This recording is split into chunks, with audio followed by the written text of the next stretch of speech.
Okie dokie. Slapping a lurk down like it's a piece of provolone on a marble deli counter. Thank you, Mon. All right. We're Gucci. Everything's rocking and rolling. We're playing this game. We're loading.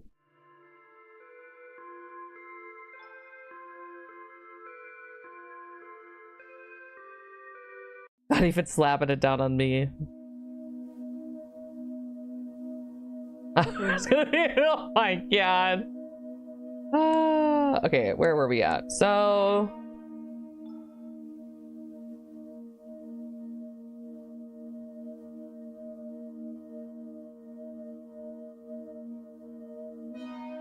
okay, so if I remember correctly, we're kind of like doing a seance.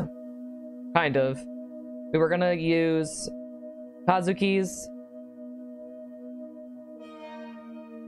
spirit to help us purge the evil spirit. Welcome back, chat. Oh, sorry. Okay, sorry. We're welcome back to Lover's Enigma. We figured out what we know is an evil spirit entity, like a centipede looking thing that feeds off negative energy, yada yada yada. We're gonna use our deceased husband's goodness to hopefully purge the evil one, and we're in love with Haruki. That's it. That's the plot. The room fades, breathing shifts, something thick settles over the air. Stop it, don't start with me on smutty back and forth thoughts. You know, it's my weekend. Stop distracting, Mon. Haruki's voice lowers. 3, 2, 1. Darkness cracks open. The vision slaps into pace like someone yanked a curtain aside. A train carriage, bleached in white light, rows of empty seats. Methodical bumping of the rails as the train glides across it. You turn towards the windows. You see your reflection staring back at you. But that's not me, that's Kazuki! Oh yeah, it's yours. Not the only thing being slapped in our face. Oh yeah! It worked. What did I tell ya? I was bound to work sooner or later. You look around blinking. The air smells faintly of metal and disinfectant. Fluorescent light hums overhead. It's this train. A perfectly normal, very mundane looking underground train. Huh? This is it? I was expecting something a lot more mystical? Well, I suppose I'm expecting their headquarters or the temple. Wonder why Kazuki brought us here. Okay, enough exposition, so we have to find out why we're here and what Kazuki wants to tell us. I mean, a little more exposition might have helped. We are literally standing inside someone's subconscious manifestation of trauma. We're just a regular stationary train at a train station. That's why we have to find out. The proudy face. That's not good. Kazuki's legs start moving on their own as quiet steps echo through the empty train carriage. Despite not being the only one in control, you feel the shift in weight as Kazuki walks. You feel every sway of the carriage motion, even the subtle wind coming through the door. Here, I'm gonna lower the game a smidge to... The lights overhead flicker in that cheap, uneven pattern that always makes everything feel 10 times more haunted. Even I am ignoring you too. Look at the chair at the rope. What is happening? Even the automatic announcements are wrong. They buzz on, static filled, but never actually say what the next station is. So, see anything of importance? Anything spooky, symbolic, deeply traumatic, or anything dangerous? You never know what's lurking around. Kazuki's body continues moving, almost like he knows exactly where he's supposed to go. I don't know yet. You glance from seat to seat, searching. Nothing, just the metallic hum of the tracks below and the cold silence pressing in. Alright, I'm gonna draw close the boss's tight 5. Mon said they had to leave. Yeah, here they are, getting abused. Mon, run away! Get productive, or do whatever it is you're doing. Save yourself. Oh, shit. Touching things. They can run, but they always come back. The train car stretches before you in long, silent rows of empty seats. Not a single passenger in sight. No murmur of conversation, only the low hum of the rails. It's too quiet, too still, in a place that should be filled with commuters or at least somebody besides you.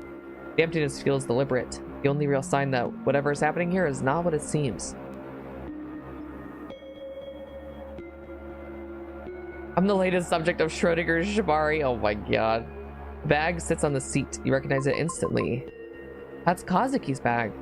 It looks exactly the same. Same shape, same worn edges of his morning commutes. Seeing it here in the strange, empty train makes the air feel heavy.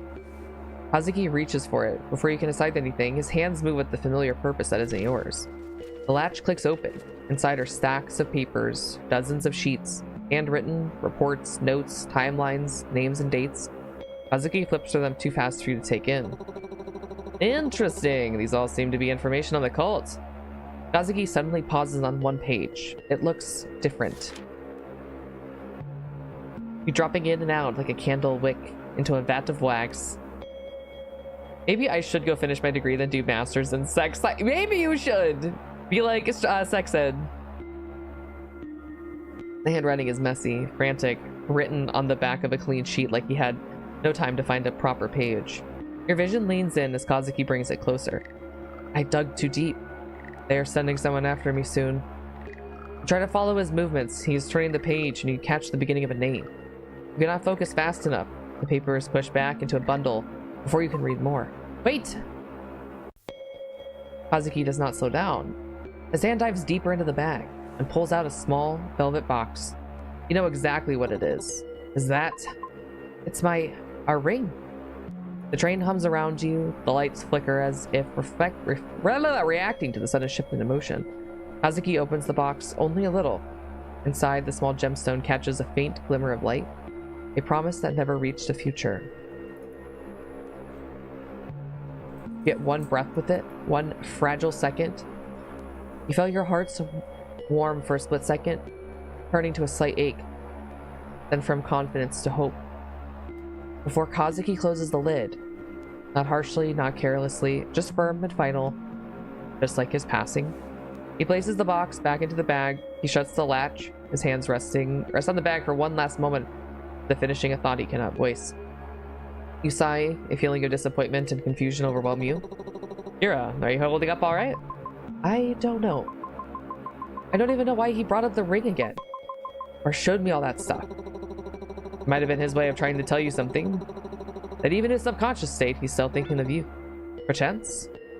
The train creaks softly, the lights sway, the world feels suspended as if it awaits your next step. So is 𝗏𝗧𝗧𝗧𝗧𝗧 good? I think so. I think he's a nice guy. Oh. Such a strange advertisement of a woman staring back at you. It reads, are you lonely? Maybe you can find some companionship with, Ami? You don't think you've seen this one before, but it looks promising. Window. You glance at the window and your reflection stares back. You doubt you'll ever get used to it. Though something is different, his expression looks pained. What's that noise? The lights in the previous cabins, they're going out. A rapid, predatory rhythm, each bolt snapping in darkness, like something is moving through the train, flaming space as it comes. Shit! Something might be in here with us! Before you can even process it, 𝗏𝗧𝗧𝗧𝗧𝗧's body reacts. Your breath catches as you're dragged into a full sprint. At least we're not staying here to find out. The train stretches on forever. Each cabin identical, each doorway slamming open with the force of 𝗏𝗧𝗧𝗧𝗧𝗧's momentum. The lights overhead continue to die, chasing you cabin by cabin. I really don't like this part. Just saying. The lights surge for a moment. A deep lurch rolls through the train, and everything flickers. In that fractured second, you catch a glimpse, or you catch a shape in the next cabin. Silhouette in one of the seats. Still, familiar. Then the lights snap back, and 𝗏𝗧𝗧𝗧𝗧𝗧's body bursts through the door to that cabin. And she's there. Granny. I fucking knew it! Granny's evil! Granny's the thing. Granny's the fucking worm. Sitting calmly in a seat as if she'd been waiting for a long time. Before you can react, her hand shoots out and clamps around your wrist with surprising strength. You expect her to greet 𝗏𝗧𝗧𝗧𝗧𝗧 with a perplexed look, as if she can't quite understand why he's here. But instead, she turns to you. Kiira. The lights stabilize in an instant. The oppressive darkness behind you retreats, like whatever was chasing you simply vanished. The train settles into a quiet, steady hum. Isn't the old lady from the sweet shop? Granny keeps holding your wrist, eyes fixed on you with clarity that cuts straight through the illusion. Oh, Kiira, where am I? 𝗪𝗦𝗪𝗏, he brought me here and, oh, something's wrong. Granny, can you tell me anything else? Do you remember how you got here? She squints, trying to gather her thoughts. I don't know. I remember going home. Ren was there, but he was acting strange. Maybe it's Ren! Throw her out the window! Muttering under his breath, and oh, he brought Hara-san. Who's Hara-san? Hara-san? Who is that? Granny's face tightens. Confusion settles over her like a fog. I don't remember. Everything after that is gone. I just woke up here. Oh dear, I'm so a little frightened. She starts coughing again, harder this time. As she lifts a shaking hand to her mouth. Tiny strands of hair cling to her palm. Granny? He leaned closer, instantly reaching out to steady her. Haruki's voice cracks sharply into the moment. Kiira, wait! Granny's cough stops. Her shoulders twitch once, twice, like something is winding her up from inside. Then she looks up at you. Her eyes are glassy, unfocused, wrong. Kiira! She lunges at you. What the fuck?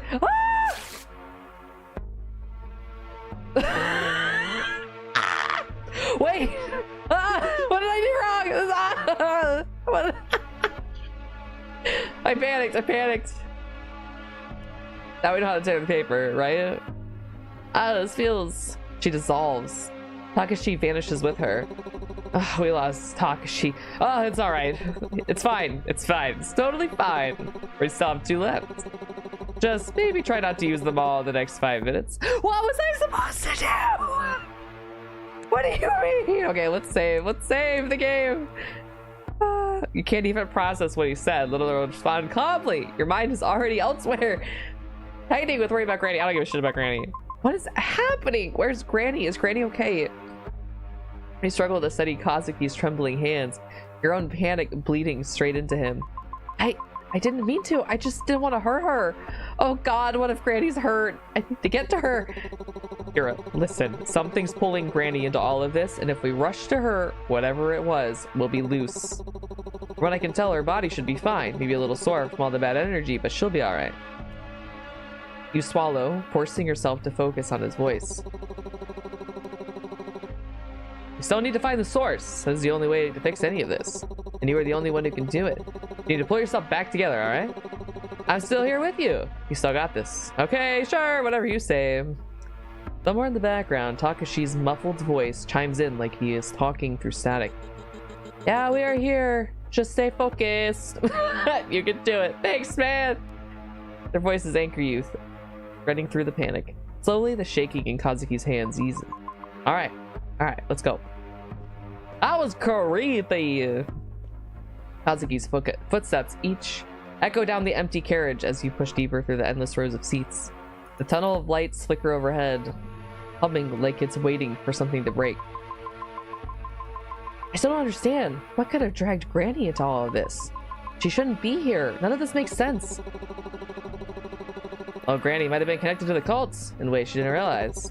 Maybe the bad energy pulled her into this place, kept her here. But she's a good person. She wouldn't be a part of something like that. Another thing about that, she mentioned someone named 𝗪𝗪𝗪𝗪 brought her here. The name hits you like a stone dropped into your stomach. You haven't spoken to Ren in days. You don't know where he is. You don't know what he's been doing. You open your mouth to say he wouldn't do something like that, but the words still make it past your throat. Almost instantly, Haruki questions you as though he read your mind. Kiira, what do you think of Ren? Do you believe he's the kind of person who'd drag Granny into something like this? No, I believe in Ren. I don't think he would do it. He's generally seemed to care about her. I don't know much about him. What do you think of him? Honestly, I don't know much about Mr. Fukuda 𝗪𝗪𝗪𝗪 either. And I don't know if it's really my place to say anything about it. So, if I'm being fair, I'd rather stay neutral about it for now. Then let me ask you directly. From what you can tell, do you think he's a good person? Even though he's been hiding so many things from me? Is that an adequate way to judge someone? His fucking tattoos are so hot, man. I don't think it's right to hide things like that, and I won't pretend it isn't selfish. Saying he has his reason doesn't automatically make it okay either. Sometimes people use it as a shield to avoid being honest. That said, if it really is the case, then I'd want to hear his side first. I want to talk to him properly before deciding what kind of person he is. If I were you, anyway. It scares me. Eh? How emotionally intelligent you're being? Oi, what's that supposed to mean? I, too, am made of multiple and impressionable layers, you know? Like an onion. I don't know if that's the comparison helps your case here. Save that face too! Oh my god. Hey, onions are versatile. Deep, complex, and they make people cry. It sounds right to me. Arushi hesitates, his usual bounce faltering for just a second. I'll be honest with you. I'm feeling quite anxious, way more than I usually am. That's a first. Did you just say usually usually am? I told you I'm layers. I mean anxious. Like an onion. It's just I've never made it this far before.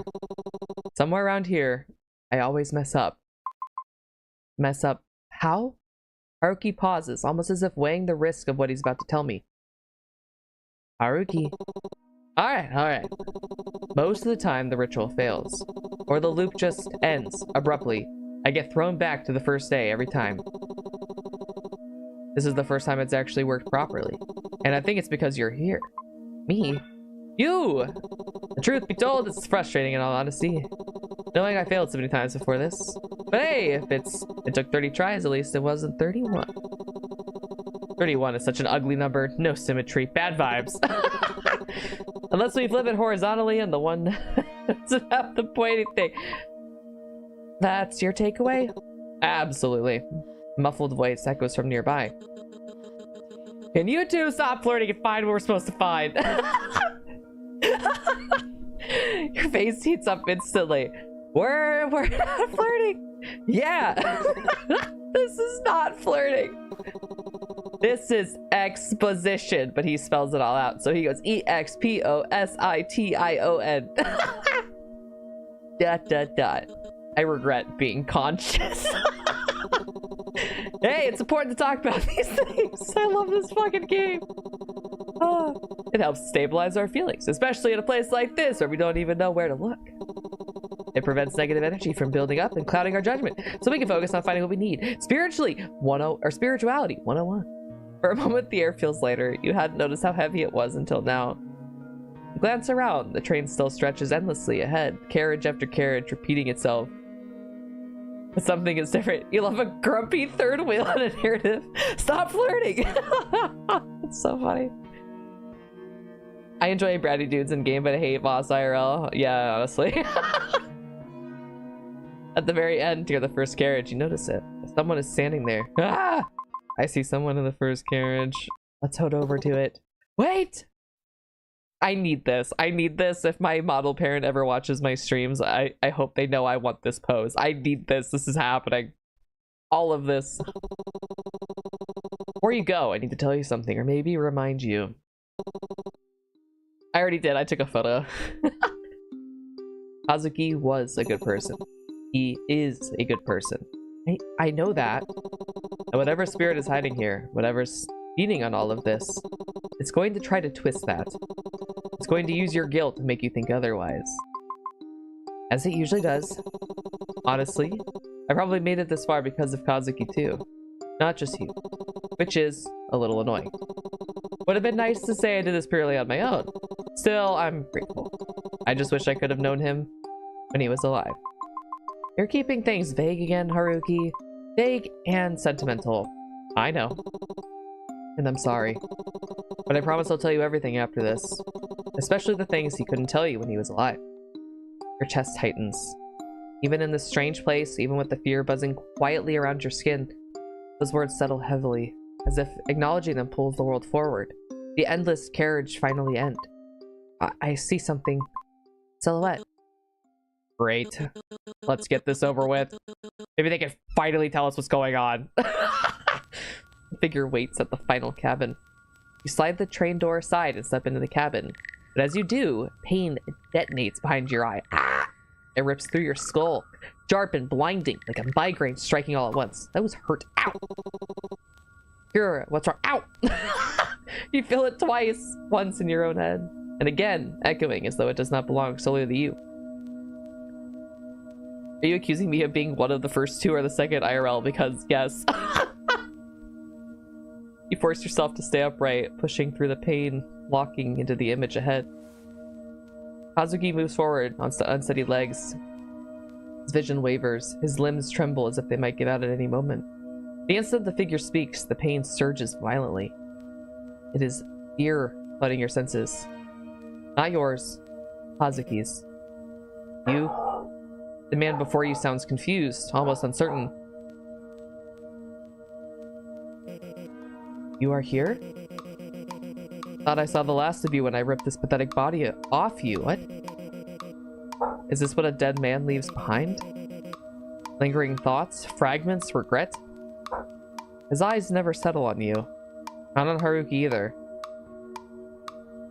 Every word is meant for the body you possess. You never fought back before. Not in any of those past loops. But this is a first. Breath escapes you in a sharp gasp. The man freezes. Slowly, deliberately, he turns his head. His gaze snaps to you, the you beyond the spiritual realm. You! The cabin feels impossibly small. What are you doing here? You've come to find me? Finally? Are you choosing me now? He steps closer. Who is it? The light behind him devours his face, leaving only shadows, but you see his hands reaching out. He grabs your shoulders, desperate, fingers digging in as though afraid you might disappear. His words pour out in a frantic rush, barely coherent. Why did you come to me in this form? I would have accepted you in any other way, but this is something. He laughs again, sharp and unhinged. No matter. His grip tightens. It's all right. I'm so glad you've never chosen me. The thing keeps shaking you. The motion is violent, relentless. Nausea churns in your stomach, rising fast, threatening to tear straight through you. Your vision blurs. Try to force out a word, anything, but nothing comes. It almost tears through you. It can't even force. You can't even force out a stop until Haruki does so for you. Stop it! Let her go! His voice booms through the carriage, loud enough that the metal walls seem to shudder. The shaking stops instantly. Silhouette freezes. Slowly it tilts its head, studying you. Too closely, too intently, as if peeling you apart, piece by piece. Now I'm the onion! Then it snaps. You brought her here to taunt me. When will you leave us alone, you incessant parasite? Every loop you come here to disrupt my plans. And now you've done the most despicable thing. Bringing her here to taunt me.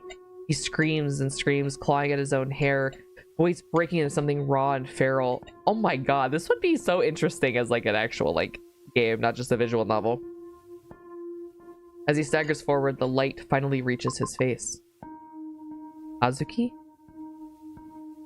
The figure freezes. He blinks as if waking from a dream. Slowly and painfully, he forces a smile. You can tell it hurts him to hold it. Kazuki? No. He shakes his head. It's me. Do you remember me? Is it my dad?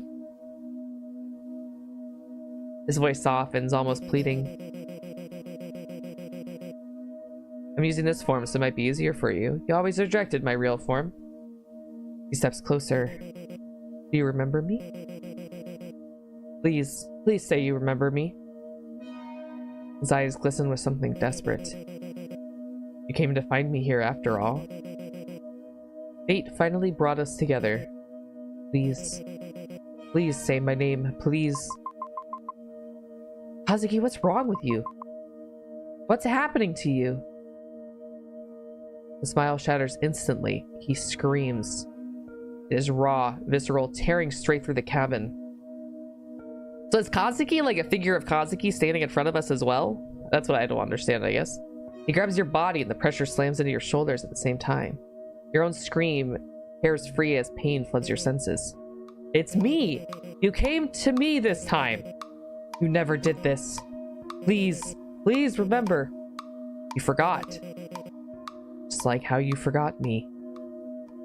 You feel something crawl up behind you. Blah! Not a touch, but something arguably much worse. Something is pressing into your mind, gnawing at it, consuming you from the inside.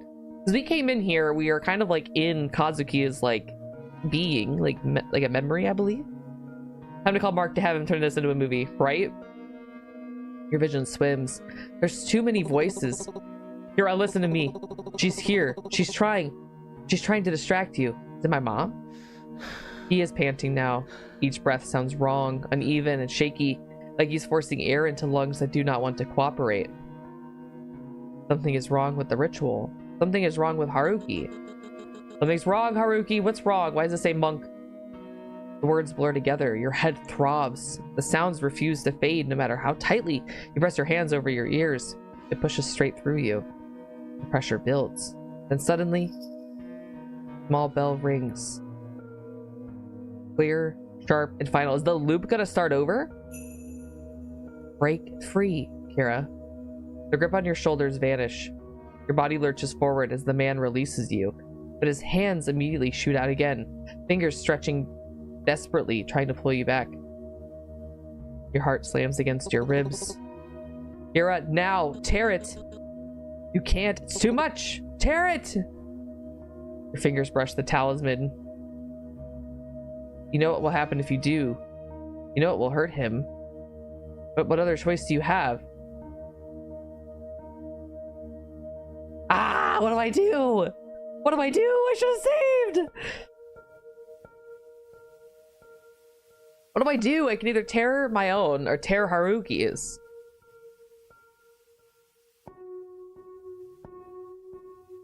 I want to save Haruki. I don't care about me. Maybe I should just tear my own.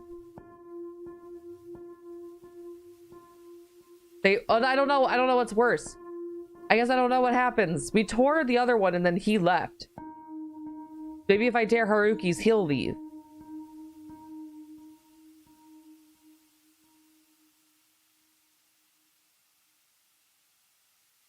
Maybe tear Haruki's?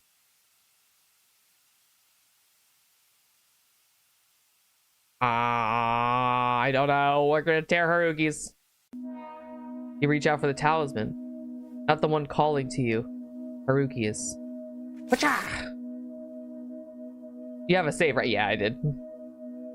Your fingers hesitate for half a second. Then you tear it. A scream rips through the cabin. Ah! Haruki! Wait for him to snap back with a joke, with irritation, with anything at all. Nothing comes. The silence that follows is heavier than the scream. Did you make the right choice this time? The man in front of you exhales slowly, almost content. His shoulders relax, his smile widens, stretching too far, pulling at the edges of his face like it no longer fits him. His body shifts, skin splits and reforms. Something long and familiar coils out from within.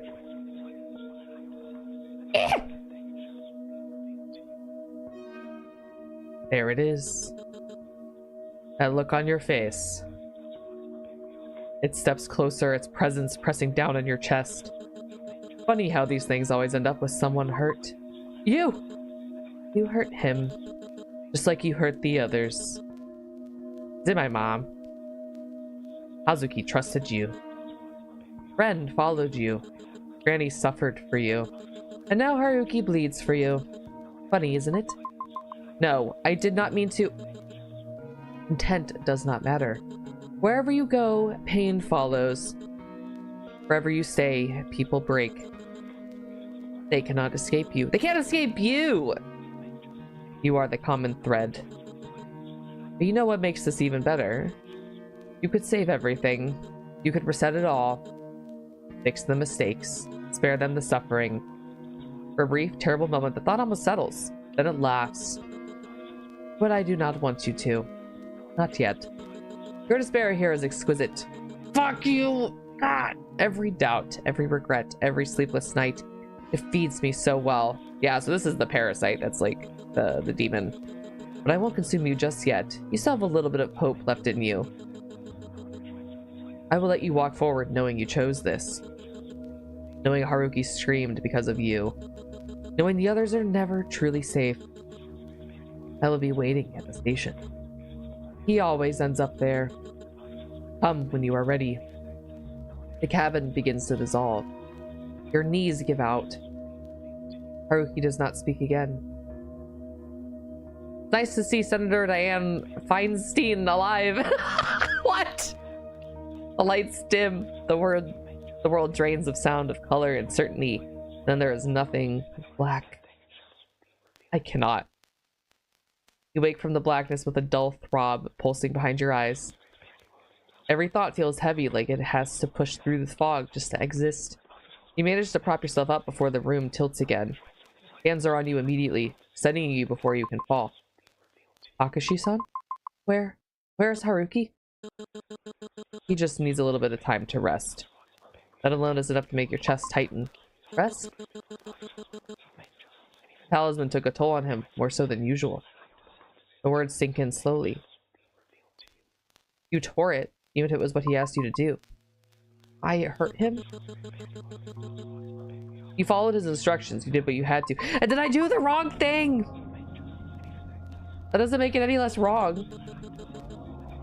He knew there would be a price. He always does. This line of work isn't safe. It never was. He chose that risk long before tonight. You lower your gaze, fingers curling into your sleeve. Before either you can say anything else, footsteps approach. You're awake!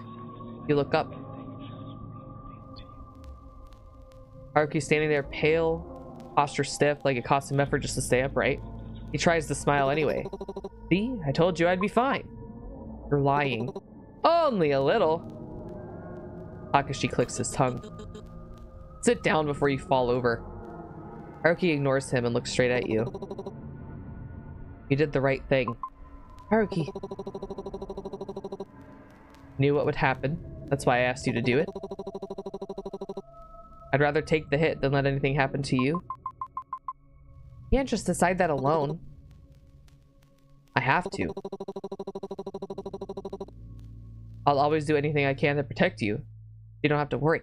Did I do the wrong thing? No, I don't think so. I don't think we killed him. The air between you turns heavy and thick with things left unsaid. Takashi clears his throat. Right. Before we spiral any further, do you remember anything from before you passed out? You push yourself up, but just as you do so, the memory comes crashing back to you all at once. The train. The man in the carriage. He couldn't have been. No. Is he? ... And if he was? You're on your feet before the dizziness fully hits, already heading for the door. Kiira, wait, where are you going?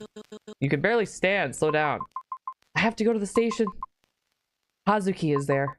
Or, at least I think he is. I don't know, but I have to go. I'm trying to remember what he looked like, how he acted. Your head throbs sharply, pressure blooming behind your eyes. He looked like him, yes, but is it really him? He was familiar. Too familiar. But that wasn't Kazuki. That wasn't him. You turn back, staring straight at Haruki. Who was that? Haruki opens his mouth, then closes it again. Haruki, can't keep doing this. Haruki inhales deeply, forcing himself to speak. You already know who he is. What? Hiroshi no Kami. No, that doesn't make any sense. And why does he have Kazuki's face?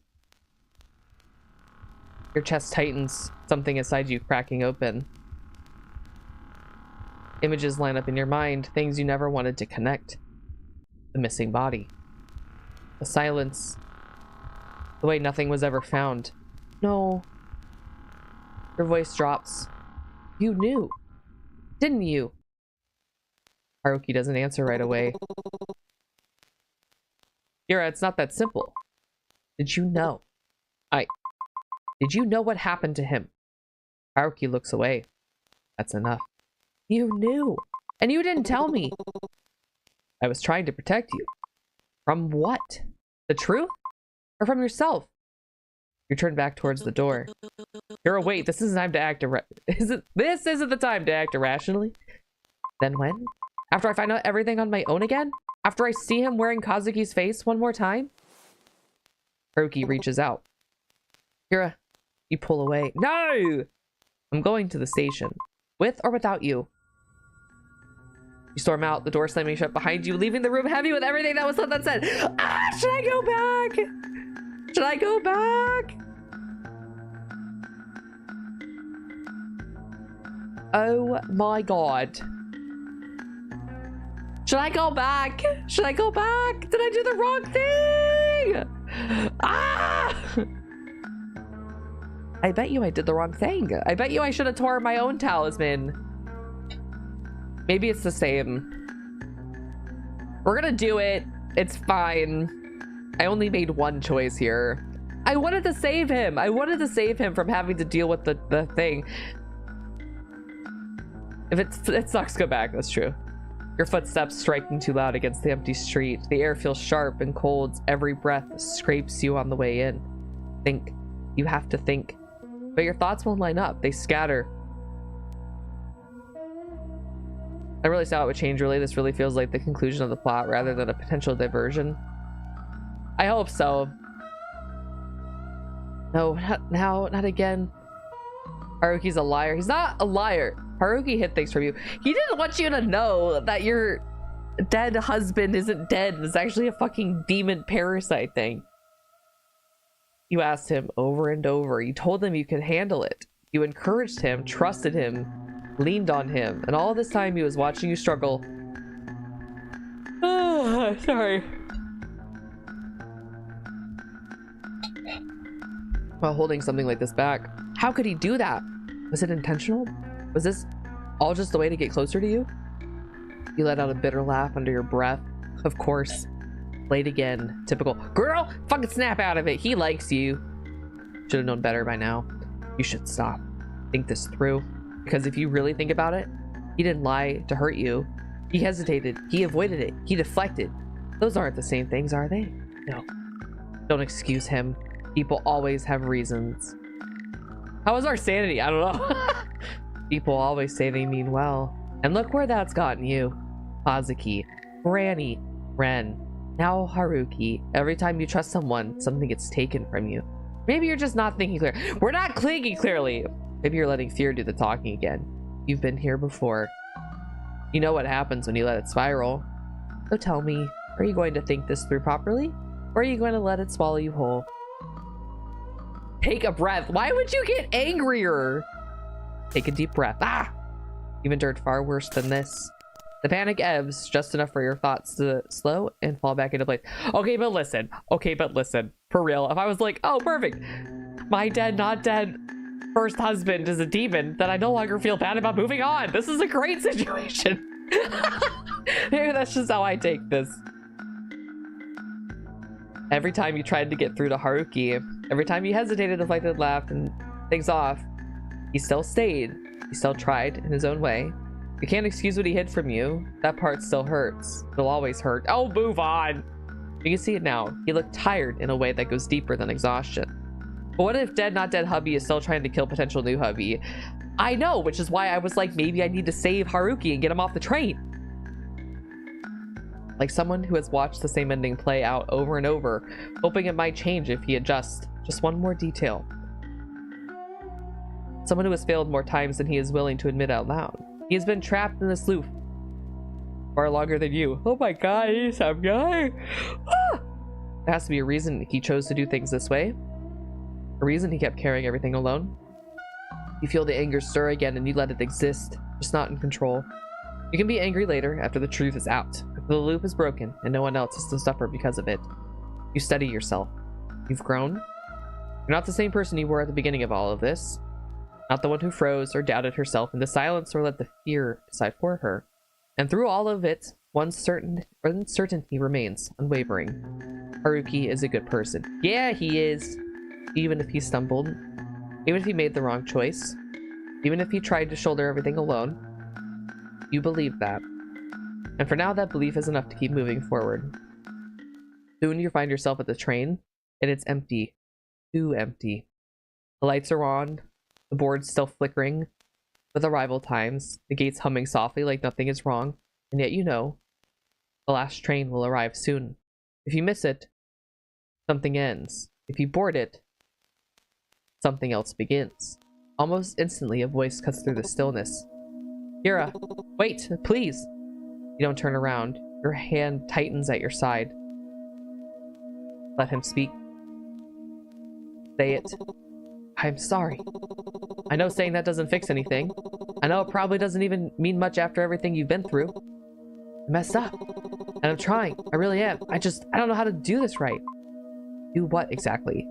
You. I don't know how to talk to you without saying the wrong thing. I don't know how to protect you without crossing a line I shouldn't cross. I'm scared of you getting hurt. But I also know you'd hate it if I treated you like you couldn't handle yourself. So I just kept getting stuck in between. And that's on me. I never thought I'd even have a chance to be here with you. Not like this. You've always been strong. Stronger than you think. I know you can hold your own. I do. I just wanted to be useful, to do something right for once. Instead, I ended up making things worse. And I don't want to be a burden to you. Not when you chose to stay. Not when you didn't have to. That's new to me. I don't usually get chosen.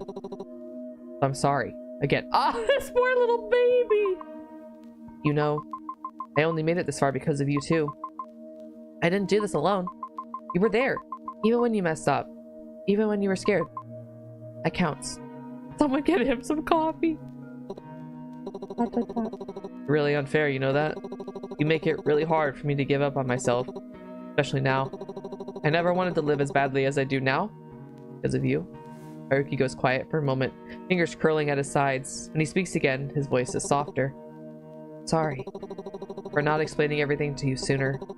In the previous loops, when I tried to tell you everything right away, you panicked. You thought I was lying, or worse, that I was crazy. I don't blame you, I really don't. Anyone react that way. Even when I finally managed to get close to you again, when I became the exorcist your mom hired, you trusted me just enough to let me stay. But you didn't really believe me, not at first. Not about the loops, not about the things following you.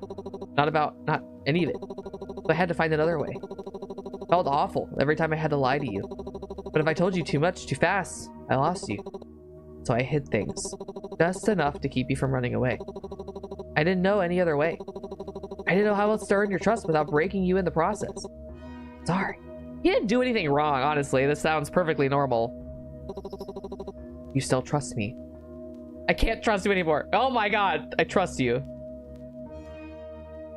He takes a slow breath. Honestly, he didn't hold the right things. Like, he has done them all. Like, what the fuck? You can't be mad at him for fucking trying.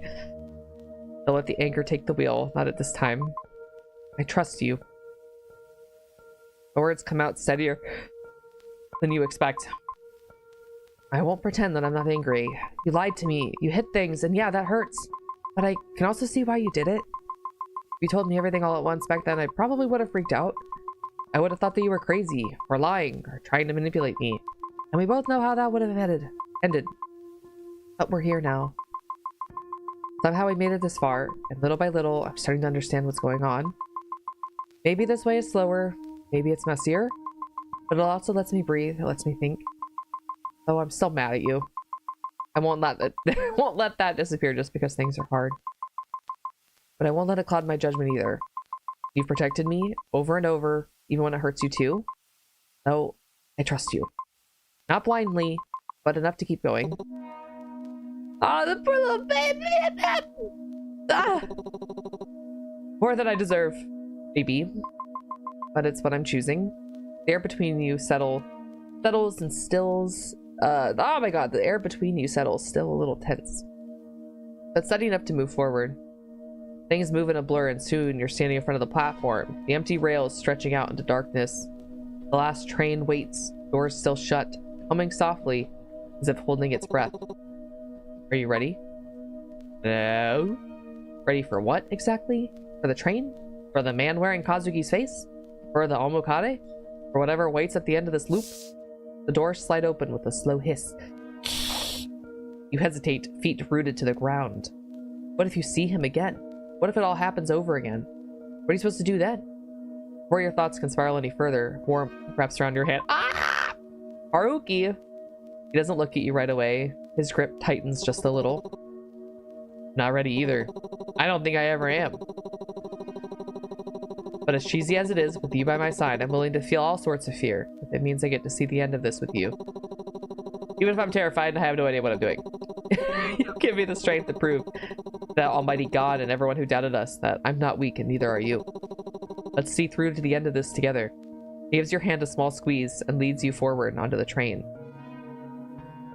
I love him. The door slides shut behind you with a final echoing thud. For a moment, longer than necessary, he doesn't let go, and neither do you. Hold his hand forever! The train continues to shake beneath you, carrying you both forward, whatever awaits ahead. Neither of you speak for a while. You just sit there, side by side, letting the train pull you toward the truth. Toward the end of the line. Oh man. With you to the end of the line. Time to watch Captain America. Toward the fight you can't avoid anymore. Next station. Station! You sit in the rattling train, the quiet settling between you and Haruki like a heavy blanket. It isn't uncomfortable, just thick, full of everything unsaid. Where's Sam and Dean? We got some demons to exercise. Well, I suppose some exposition is needed. You look at him and he meets your gaze for a second before looking away again. Sorry, I always think like that when I'm nervous. I'll try to explain everything, the things I kept from you. Sorry, let me gather my thoughts so I don't freak out or freak you out even more. It's alright, I might freak out. Probably. But I'd rather process those feelings than be left in the dark. Why is it so loud? Or Shane, hey there, demons, it's me, your boy. For real. I promise I'll only freak out at a good 20%. He lets out a small, relieved laugh. Honestly, that sounds a lot better than you just staring at me like I've completely lost it. Haruki Miss BuzzFeed Unsolved. It was a good series. I also miss Worth It. Haruki straightens, his tone growing more serious. The man on the train, you were right. That was Hiroshi no Kami. As for how he got Kazuki's body, it happened before I ever joined the organization. In one of the early loops, I actually met him directly. I didn't know what I was dealing with back then. He killed me almost immediately. After that, I kept my distance. I infiltrated the cult instead, tried to get closer without drawing his attention. It wasn't easy. He kept interfering, blocking me, resetting things whenever I got too close. But he never treated me like a real threat, more like an annoyance. He remembers every loop too. At some point, he just stopped caring what I did. Like he was tired. There are still things I don't know, even after all these loops. Some things never stay clear. Some memories slip away. But there's one thing I am sure of. Your neighbor, Fukuda Renjiro, Ren? I think he's connected to how Hiroshi no Kami obtained the body. Oh, fuck! Maybe not directly, maybe without even realizing it. What? How do you know that? Police reports, whispers from other members, things that never quite made it into official records. His spiritual master, Hara-san, he's also got a particularly big mouth. Kept bragging about some special task that would let them join the upper ranks. He's in the cult? Things that were not enough to prove anything concrete, but enough that I couldn't ignore it. That's all I could piece together. Across countless loops, that's as far as I got. Announcement, next station, B station. The weight of it settles between you. Take a slow breath, trying to arrange everything in your head. The loops, Hiroshi no Kami, Kazuki, Ren. That must be hard. Haruki blinks, caught off guard. Living in the same life over and over, watching people die, forget, reset, hearing all of that by yourself. He lets out a quiet laugh, more tired than amused. You get used to it. Or maybe you just stop noticing how strange it is. At some point it just becomes life. That answer doesn't sit right with you. That doesn't mean it stopped being heavy. He doesn't argue, instead he studies your face, cautious. Well, I'm more curious about how you're feeling, now that you know all of this. How do you feel about Ren? The name lands harder than it should. Your stomach twists. Ren, your strange neighbor, with awkward smiles. The way he always seemed like he was carrying something he didn't know how to set down. You trail off, forcing yourself to think instead of react. Ren being involved. Ren knows something. Ren is connected to all of this. The dread creeps back in, slow and insistent, curling around your chest. Is there an appropriate answer to this question? How exactly do you feel about Ren? I'm more mad at you than Ren. What the fuck? I can't trust him anymore. I'm more worried about him. I think I might be more worried about Ren than anything. The idea that he could be mixed up in something like this scares me. Not because I think he's evil, but because I don't think he understands what he's standing next to. You've seen how manipulative that organization is. I wouldn't be surprised if they managed to convince him to do something wrong. If he is involved, then it means he's in danger too. Protect our boy. Oh, we're not gonna let anything happen to him. Haruki watches you carefully. You're not angry? I don't think I can be. My mom was involved with them too, for years. I spent so long being angry at her. For lying, for dragging me into this, for choosing that organization over everything else. And I still am. I'm exhausted from it. But no matter how much I hate what she did, I know how convincing it sounds when you tell yourself you're doing it for the right reasons. I can understand her, even after everything. And I can understand Ren too. If I condemn him completely, then I'm no better than them. At least, that's what I feel. The dread lingers, thick and uncomfortable. And for the first time, the question isn't just, what is Ren hiding? It's how much has already been taken from him. The train slows, metal screeching softly against the rails as the lights flicker overhead. The automated voice cuts through the quiet. Next station! C station. It's nice. Talking like this, I mean. I'm always overthinking conversations. It feels like a rhythm game to me. A rhythm game? Sort of, in a way. If I say the wrong thing or pause for too long, it feels like I missed a beat. That I have to do everything in my power to recover or the game is over. Oh my god, I feel that. Having conversations. Otherwise, the whole atmosphere just crashes. Yeah, I suppose you can tell I tend to overcompensate. With the whole esteemed exorcist persona. Anything to keep the combo going. I like his esteemed exorcist persona. It's nice talking to this version of you too. This version? Oh! And here I was thinking my charming, loud, incredibly handsome self was unbeatable. You said that, not me. Fair, fair. Guess I've got multiple builds unlocked now. He wilts his head, grinning, turning curious. Oh, which version do you like the best? I like the loud, dramatic. I like both. I like both sides. I like both sides of you. I don't think I can choose just one. The loud, extravagant you and this quieter, more honest you. They're both you. Huh? You don't think one of them is fake? Not really. I think they're both real, just different versions of you that you choose to show. They're both sides of the same coin, and that's you. That's surprisingly kind of you. I was always worried you would think that the extravagant version of me was annoying, which is a given, but also dishonest. I think I was lying to people by being too much. And that this version, the one that overthinks everything, was just me being a burden. Oh, the baby! I hate when people think they're a burden. I don't see it that way. You're allowed to be both. You're really unfair, you know that? How so? You say things like that and suddenly I feel like I don't have to keep choosing which version of myself deserves to exist. Oh my god, the poor baby. I can't. That's dangerous. I might like you even more than I ever believed I could. Which version of Haruki is this? The honest one. The train continues forward. The quiet between you no longer uncomfortable. Your conversations eventually fade, leaving the carriage wrapped in hollow silence. Announcement. A station. The name lingers in your head longer than it should. Something feels off. You glance up at the LED sign above the doors. Station C. A moment later, Station D. Something tightens in your chest. Then the screen flickers. Station A? You freeze. Haruki? The music!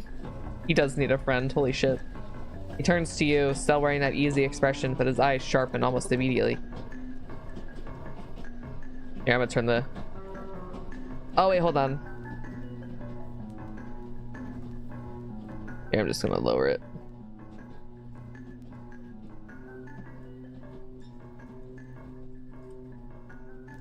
Something's wrong. The train hum changes pitch. Just slightly lower, heavier, like it's straining. That's the station we boarded. It's the train looping? We blow up the train. This is interesting. Eventually the train pulls into a platform and your heart drops straight into your stomach. It is the same station. The same pillars. The same peeling posters on the walls. What's going on? Then you hear it. A soft click in the cabins to your left. The lights go out in the last car. Darkness swallows the entire cabin. Another click. The next cabin goes dark. The lights go out in the last car. Then another. Then another. A cold, nauseating sensation crawls down your spine, settling deep in your chest, squeezing tighter with every second. Haruki? You can barely hear your own voice over the low hum of the train. For a split second, there's only silence. Then, that's not supposed to happen. His hand finds yours, fingers curling tight around your trembling grip. Something's wrong. Another click. We need to move. Now. What? Wait. Run. He doesn't give you the time to argue. He pulls you forward and you run. Running through the doors into the next train car. And the next. Your footsteps echo too loudly, distorted, overlapping like they don't belong to just two people. The air feels thicker the further you go. I can't. We played Evil Within. You just keep fucking moving, girl. Don't stop. Don't think. Just keep moving. Another car. Another. The lights ahead snap off one by one as if whatever's behind you is turning them off manually. Then something yanks you backwards.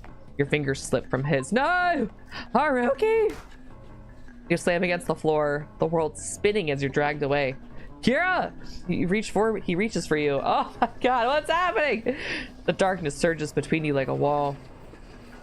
I don't want to yell anymore. You stretch your arm out, fingers straining. Another car. Door slams shut between you. The train lurches. Haruki's silhouette is swallowed by black. Haruki! Haruki, please! Your voice cracks in the empty metal corridor. Nothing answers you. Only the sound of the next cabin light going out. Don't have time to wait. I'm gonna fucking fist fight this demon. Where's my salt? Door. It just keeps going. The cabin feels no. They are endless. Every time you think you have reached the front, another door appears. You reach the next door and grab the handle. Where are salt shotguns, right? It doesn't move. Come on, please. Throw your weight into it, pulling hard. Hands slip. Your breath hits the back of your throat in a sharp panic. Behind you, the darkness eats another cabin. Click. Everything goes black behind you. Click. Another one. Please, please open. You try to pry open the doors. It doesn't budge for a second. Feel the darkness approaching your cabin. Ah, ha, ha, ha. Sound of lights dying. The metal creaks. Feels almost as if something is watching. It probably is. You pull at the door. I just want to fight this thing. The door opens. You stumble forward and look up. What the? Ren? He stands there, shoulders bowed, eyes dark with a tiredness that feels older than sleep. He looks thinner somehow, as if something vital has been slowly worn away. And when he meets your gaze, the plea in it is quiet but unmistakable. You shouldn't be here. You've made a terrible mistake. You shouldn't have come here. You should have just accepted him. Ren, slow down. What are you talking about? There's no time. I wasn't supposed to do this. I betrayed him. And I needed you to hear this from me. Ren swallows, forcing the words out. I'm sorry. I should have told you everything sooner, about all of it. But I didn't know how. I committed terrible sins. I never wanted this. I never wanted to hurt anyone. But they made me do it again and again. I did what I had to do to protect him. Protect? Ren, we got to go. There's something chasing. I know. I'm keeping it away just for now. Please, just let me say what I couldn't before. You're too kind. You believed in me, and when there was no logical reason to. I always knew you were a good person. That's why I couldn't do it. I couldn't. No matter how many times you swore it would save us both. I just wish I could have been better. What the fuck did you do? I wouldn't have come to this. No, Ren, I'm sorry. The words slip out before you can stop them. I should have been there for you more. I should have noticed. No, don't say that. This isn't on you. This is the ending I chose. The one I deserve. It's whatever. 𝗪𝗪𝗡 was right. I killed Kazuki. I brought him to Hiroshi no Kami. It was my fault. You killed him?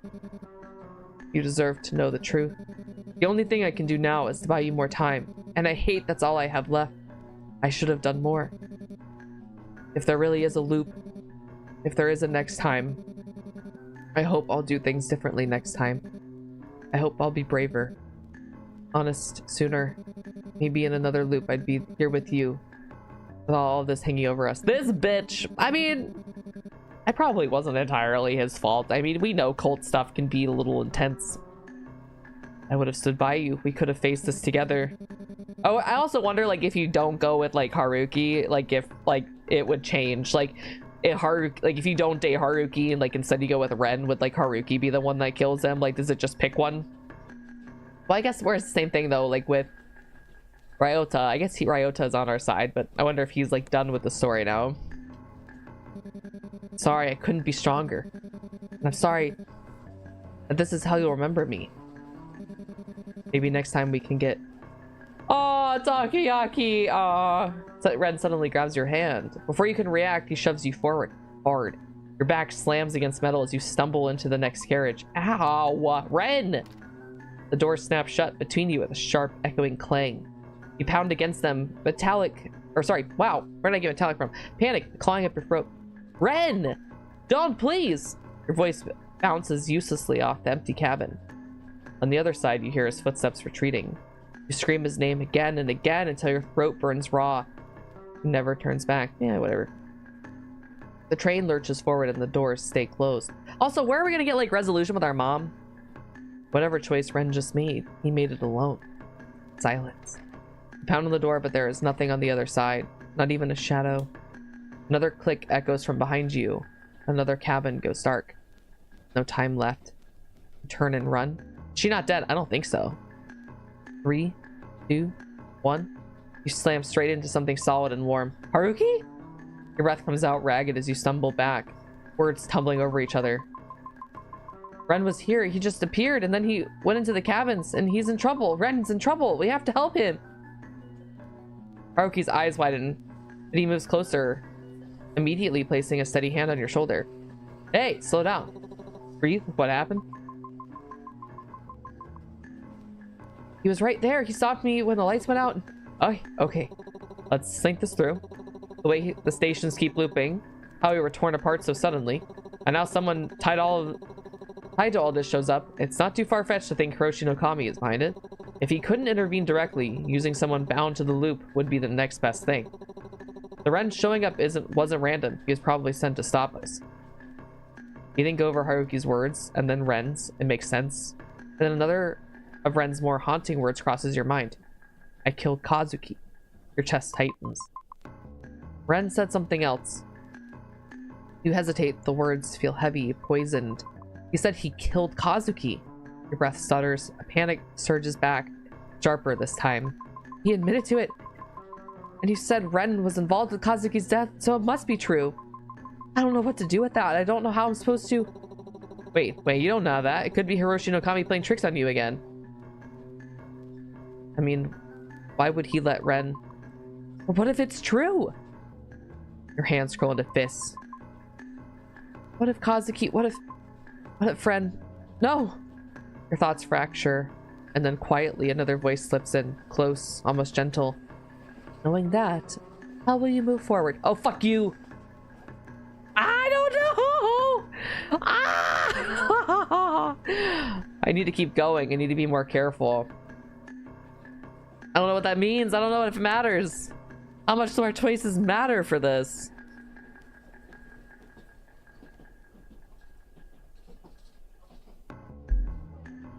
I need to be more careful, maybe? I don't want to blindly keep going forward. I'm assuming if we keep going our sound, let's just say I need to be more careful. No! Fuck! I just stopped trusting everyone! I believe in Ren. I believe he wouldn't do something like this. But then again, I believed in my mother too.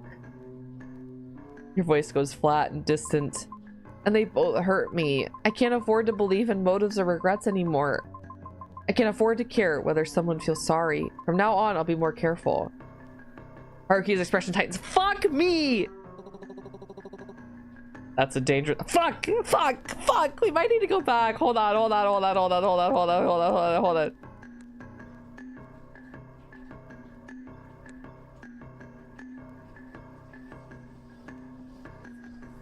What is today? It's the 5th.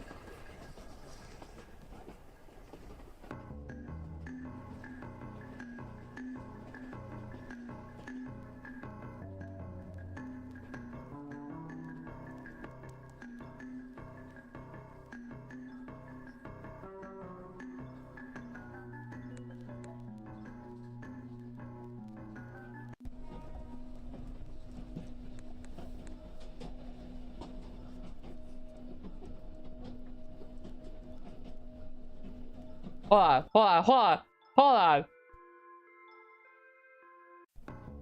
Okay, okay, okay, okay. I need to keep going. I need to keep going. I don't get to stop now. Not after everything that's happened. If Ren really did this, then I need to know why. I need to unravel all of it. The loop, Hiroshi no Kami, him. Oh my god, that was so scary. That was a bad decision. Holy shit. Haruki watches you carefully, then nods. Yeah, that sounds more like you. I was a little afraid this might shake you, but seeing how you're holding yourself... Well, listen, Haruki, that was not good. Oh, it's reassuring. You've always had more strength than you realize. I won't pretend it's easy, but I've been through too much to fall apart now. Still here. This has to count for something. Hey, okay. I do want to unpack all of that with you, like, extensively. We've got bigger problems breathing down our necks right now. I wanna do some other, you know, things. That's okay when we have more free time. We're not on this like cursed fucking train, but whatever. Good news though, I think I figured out how to get out of this subway, or at least an exit of some sorts. Really? When have I ever joked about something so serious? Don't answer that. Anyways, we got separated earlier. I noticed something weird. He starts walking, nudging your shoulder with his. One of the cabins had this tear, not the dramatic sparks flying kind. Or like reality forgot to finish rendering. Take a closer look. Definitely not normal. Before you can respond, he takes your hand. Come on, I'll show you. You move through the remaining cabins together, the rhythm of the train oddly steadying. Haruki slows down as you reach a particular car and stops. Alright, well, you've got up your sleeve this time. Funny you should ask.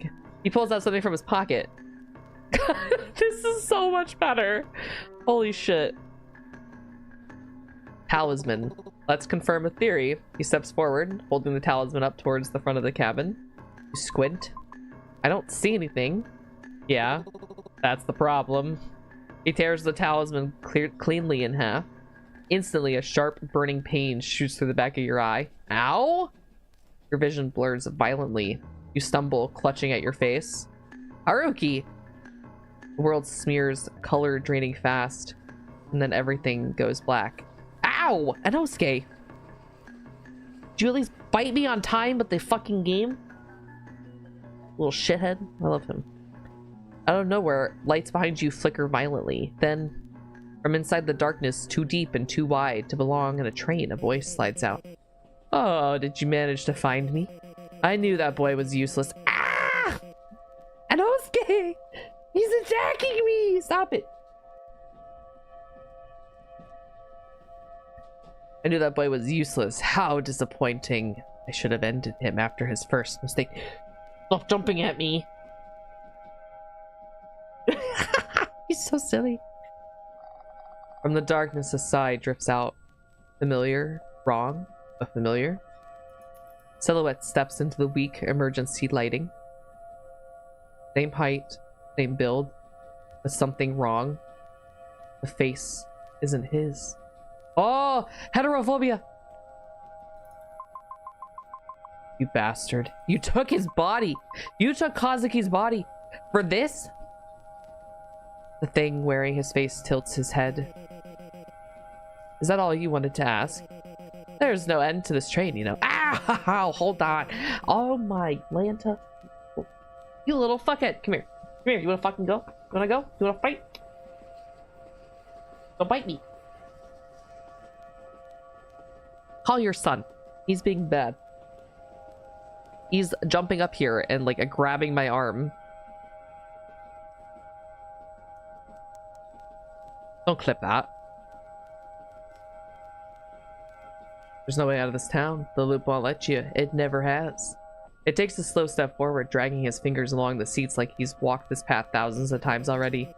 The loop won't let you leave. It never has. He smiles. 𝗪𝗢𝗄𝗧 smile, twisted into something cruel. I tried to help you. It's loop. And the hundreds before it. The thousands. Oh good, boss came to get the cat. He's being so bad. He's fat. Feel that. Oh, he's so fat. He looks rather content. Goodbye. Every time you refuse to choose me, you refuse to choose anyone. His gaze flicks to Arushi, amusement sparking. But this time, you showed up with him. Hiroshi no Kami looks at Haruki up and down, his disdain obvious. Someone so painfully pathetic. Oh, you fucking bitch! A failure who couldn't even end the loop himself. Even with the power to remember every failed attempt, every death, every reset, every pee, every poo. How about you remember the last time you ate those fajitas? Woo! Hiroshi no Kami's smile vanishes. Careful. Not everyone survives speaking to me like that. At least I remember. A slow, knowing smile creeps across Kazuki's stolen face. Every loop, every failure, every ending where you failed in a new, inventive way. You, on the other hand, so delicate, breakable. So you use your precious little miracle not to fix things, but to forget them. All those loops where you came here with her, all those times you watched her break. I like Hiroshi. Can I call dibs? You what? No, actually, wait. Yeah, you can have him. I'm sure you can have this one. You can have this one if you truly want. We want Haruki. Haruki. He's so cute. Hi, Day. How are you? At the moments you stood there helpless while she shattered in your hands, you couldn't endure it, so you erased them, not to save her, to spare yourself. Haruki doesn't answer. His mouth parts slightly as if something should come out, but nothing does. His eyes stay fixed ahead, unfocused, like he's staring through the room and into memories he can no longer find. Hi, hope you're doing amazing. I'm doing alright. We're just hoping to finish this game today. Huh? No clever comeback this time? Haruki's jaw tightens, but no sound comes out. Hiroshi no Kami's expression darkens, irritation bleeding through amusement. Figures. You erase your memories, and then pretend you're strong. He raises his hand again, slower this time. The Brit. We need to bone Haruki. Yeah, we do. We need to. We at least gotta smooch him, in case this loop doesn't work out. Let's see how much you can block without forgetting. He raises a hand. You barely have time to react. Haruki moves first. Ah! Hiroshi no Kami's strike comes down. Are they fist fighting? Are they doing like a memory thing? What is happening? The impact crackles violently. Haruki grunts as his arm burns instantly, his tattoos flaring to life, searing bright as blood. Bright as blood wells along the inked lines. The smell of scorched skin fills the cabin. Don't you touch him, you bastard! You step in front of Haruki, ready to take whatever comes next. But Hiroshi no Kami pauses, his eyes locking into you, unreadable and cold. There's something in them that makes you hesitate. I'm gonna fucking kick this dude's ass! A flicker of amusement, disappointment, pain? You can't tell, but the weight of the gaze feels like it's measuring you, and for a moment the air is thick with a strange, silent tension. You know what, we're gonna save just in case I fuck up. You never looked at me like this before. Every time I see you like this, I think maybe this time you'll remember everything. The first time you appeared in my manner, the way I taught you how to control the power in your veins. Before the calamity, before everything fell apart. This definitely gives me such like Kami-sama Kiss vibes though, especially like, with this character and the main character. Sharp pains shoots through your skull. Images flash shattered hallways, candlelit rooms, the breath of a hand guiding yours, the whisper of a name you can't fully hear. But we don't have a he/she guy. I guess that's red. So like from our past, like maybe us as like a girl, we're powerful. We had a relationship with a guy that's a god. Yada yada yada. Something happens, the calamity happened. We forget everything. No, I can't force you to choose me. Not after how it turned out the first few times. It's you, the he/she guy. I am not the I fucking love 𝗏𝗏𝗡𝗏𝗧. It's so fucking funny. I will never forget our favorite little dude with his little flute. It's so funny. It's such a good anime and a good manga. The snake boy. Yeah. Oh, it's so good. I can't force you to choose me, not after how it turned out the first few times I tried. His hand trembles where it rests against the door. Not anger, something worse. But I'm running out of ideas. No matter what I do, no matter how hard I fight, no matter how sincere I am. I wonder actually now that if you can go back and do this and like how you would get to be like, if you could be like in the relationship with Kazuki. I wonder if you could, like, if you just completely ignored the other guys and like only went to the shrine, like could you like choose him? I might have to do it my own time, just be like if it's even possible. It'd be kind of fun. I love someone who's versatile. Used Fu as a reaction image for a solid year and a half after I first saw that. It's so peak. I honestly, Mon, I'm not even sure. Maybe you know them, but like I've used a lot of Tomoe's fucking facial expressions for my model. I have his angry and like his like angry like kind of like done face. I'm so excited. They look so dumb. They're perfect. Never chose me. Kiira has dressed me up before as a stream redeem. Yeah, I did. I don't know why you mentioned that all the time, Foz. It was so bad. It was so bad. Your vision steadies. You force yourself to meet his eyes. You've never given me a reason to. I don't know you. You're not Kazuki. Not Kazuki. You're not Kazuki. No matter how hard you try to be. Dot dot dot. Not him. I wear his face because it anchors you. Because you chose him. And yet this still isn't enough for you? I tried so unbelievably hard. You know how many times I've done this? How many times I've stood exactly where I'm standing, saying the same things, hoping maybe you'd look at me the way you used to? I don't even know how many centuries it's been anymore. I stopped counting somewhere after the first 100. The before times. I thought it was hilarious to still have the photos. I also have the Kiira and the Cal onesie photo. Okay, listen, that was back when I was actually able to do makeup really well, and that was the most peak eyeshadow I've ever done in my life. The cow spots, oh my god, past me was so good. I'm really not good now. It's a very cute photo of me. I look at myself though and I'm like, who is that person? It feels like a completely different entity. I don't know. It's so weird. The worst part, you won't remember any of this. You never do. For the first time, his voice sounds small. But I still talk. I still try. Maybe that one day, one sentence will be enough to break through. The loop. It always starts with Shimizu Kazuki murdered. And it always ends here, in this station, and this exact spot. No matter how hard I fight it, no matter how many times I swear I'll change the ending. He leans closer, his voice less threatening, but instead pleading. I'm so tired of watching you forget. I'm so tired of losing you. Well, fuck you. Move on, man. Please just remember something, anything. No matter how hard I try, you keep pushing me aside and I can't break through. I don't know the song, but I know you're singing something.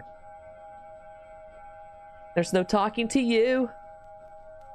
Hiroshi probably. And all of a sudden they break out in like these boy band songs trying to win me back. For some reason, Haruki gives me like he would definitely be the gif of the dude in like the Rodel Dorado, like aggressively playing like a banjo like instrument.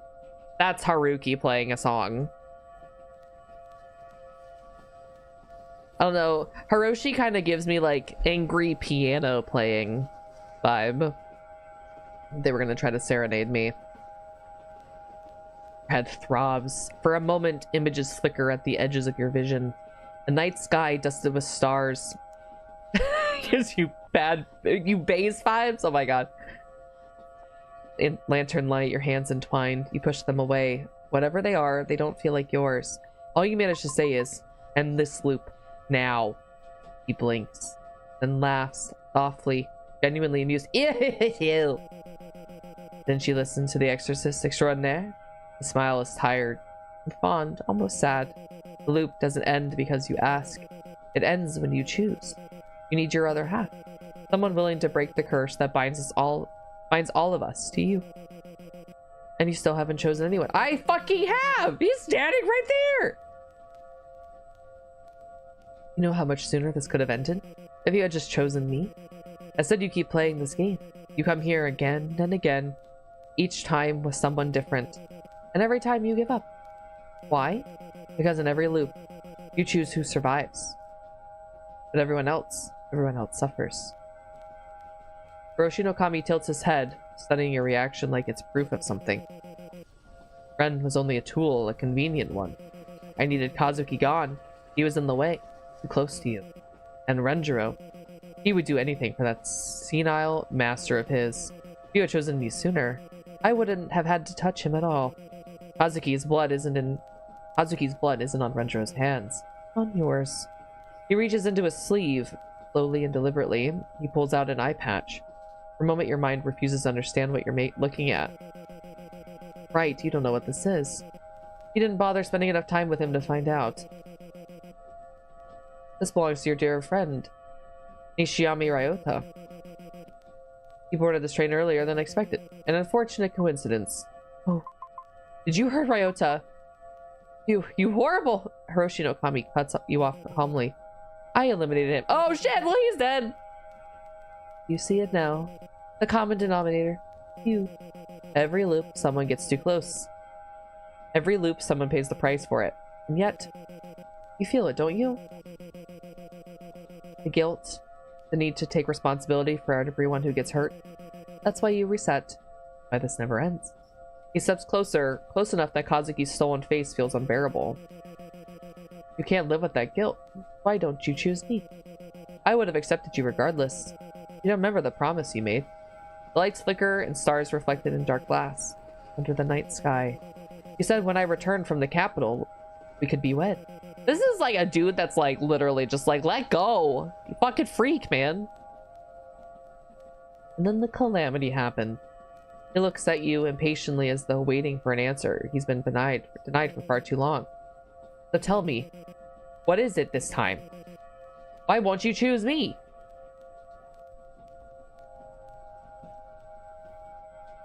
You can't expect— oh shit, I should have saved! You can't expect me to love someone who hurts people. You never gave me the chance to. I have someone else. I want to say I have someone else, but it says that like every single time we do the loop, like it never works out. I choose him. I want to break the curse. I have someone else. I love someone else, and that person could never be you.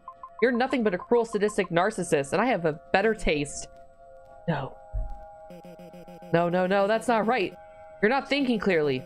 You're only saying this to throw me off. You've done this before, don't you remember? In the earlier loops when you wanted to hurt me, you'd say things like that. Crying over spilled milk. But in the end, you never chose anyone. It's like a dude being upset that his girlfriend moved on. And it's like clearly too late. He's like, no, just let it go, you fucking child. You always say you will. You always insist this time is different. And then the guilt catches up to you. You can't live with hurting everyone.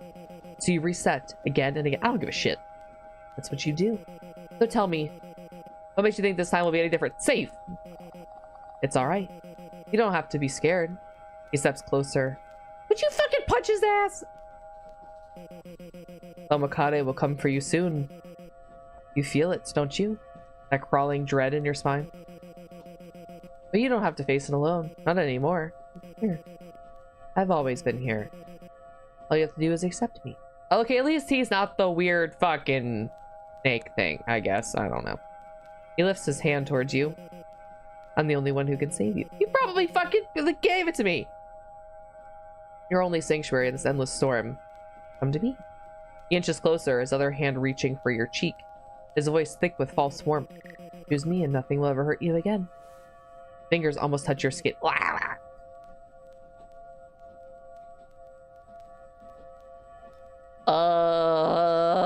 Throws myself. Day, we need to have a serious talk about your fucking your tastes and throws myself out the window.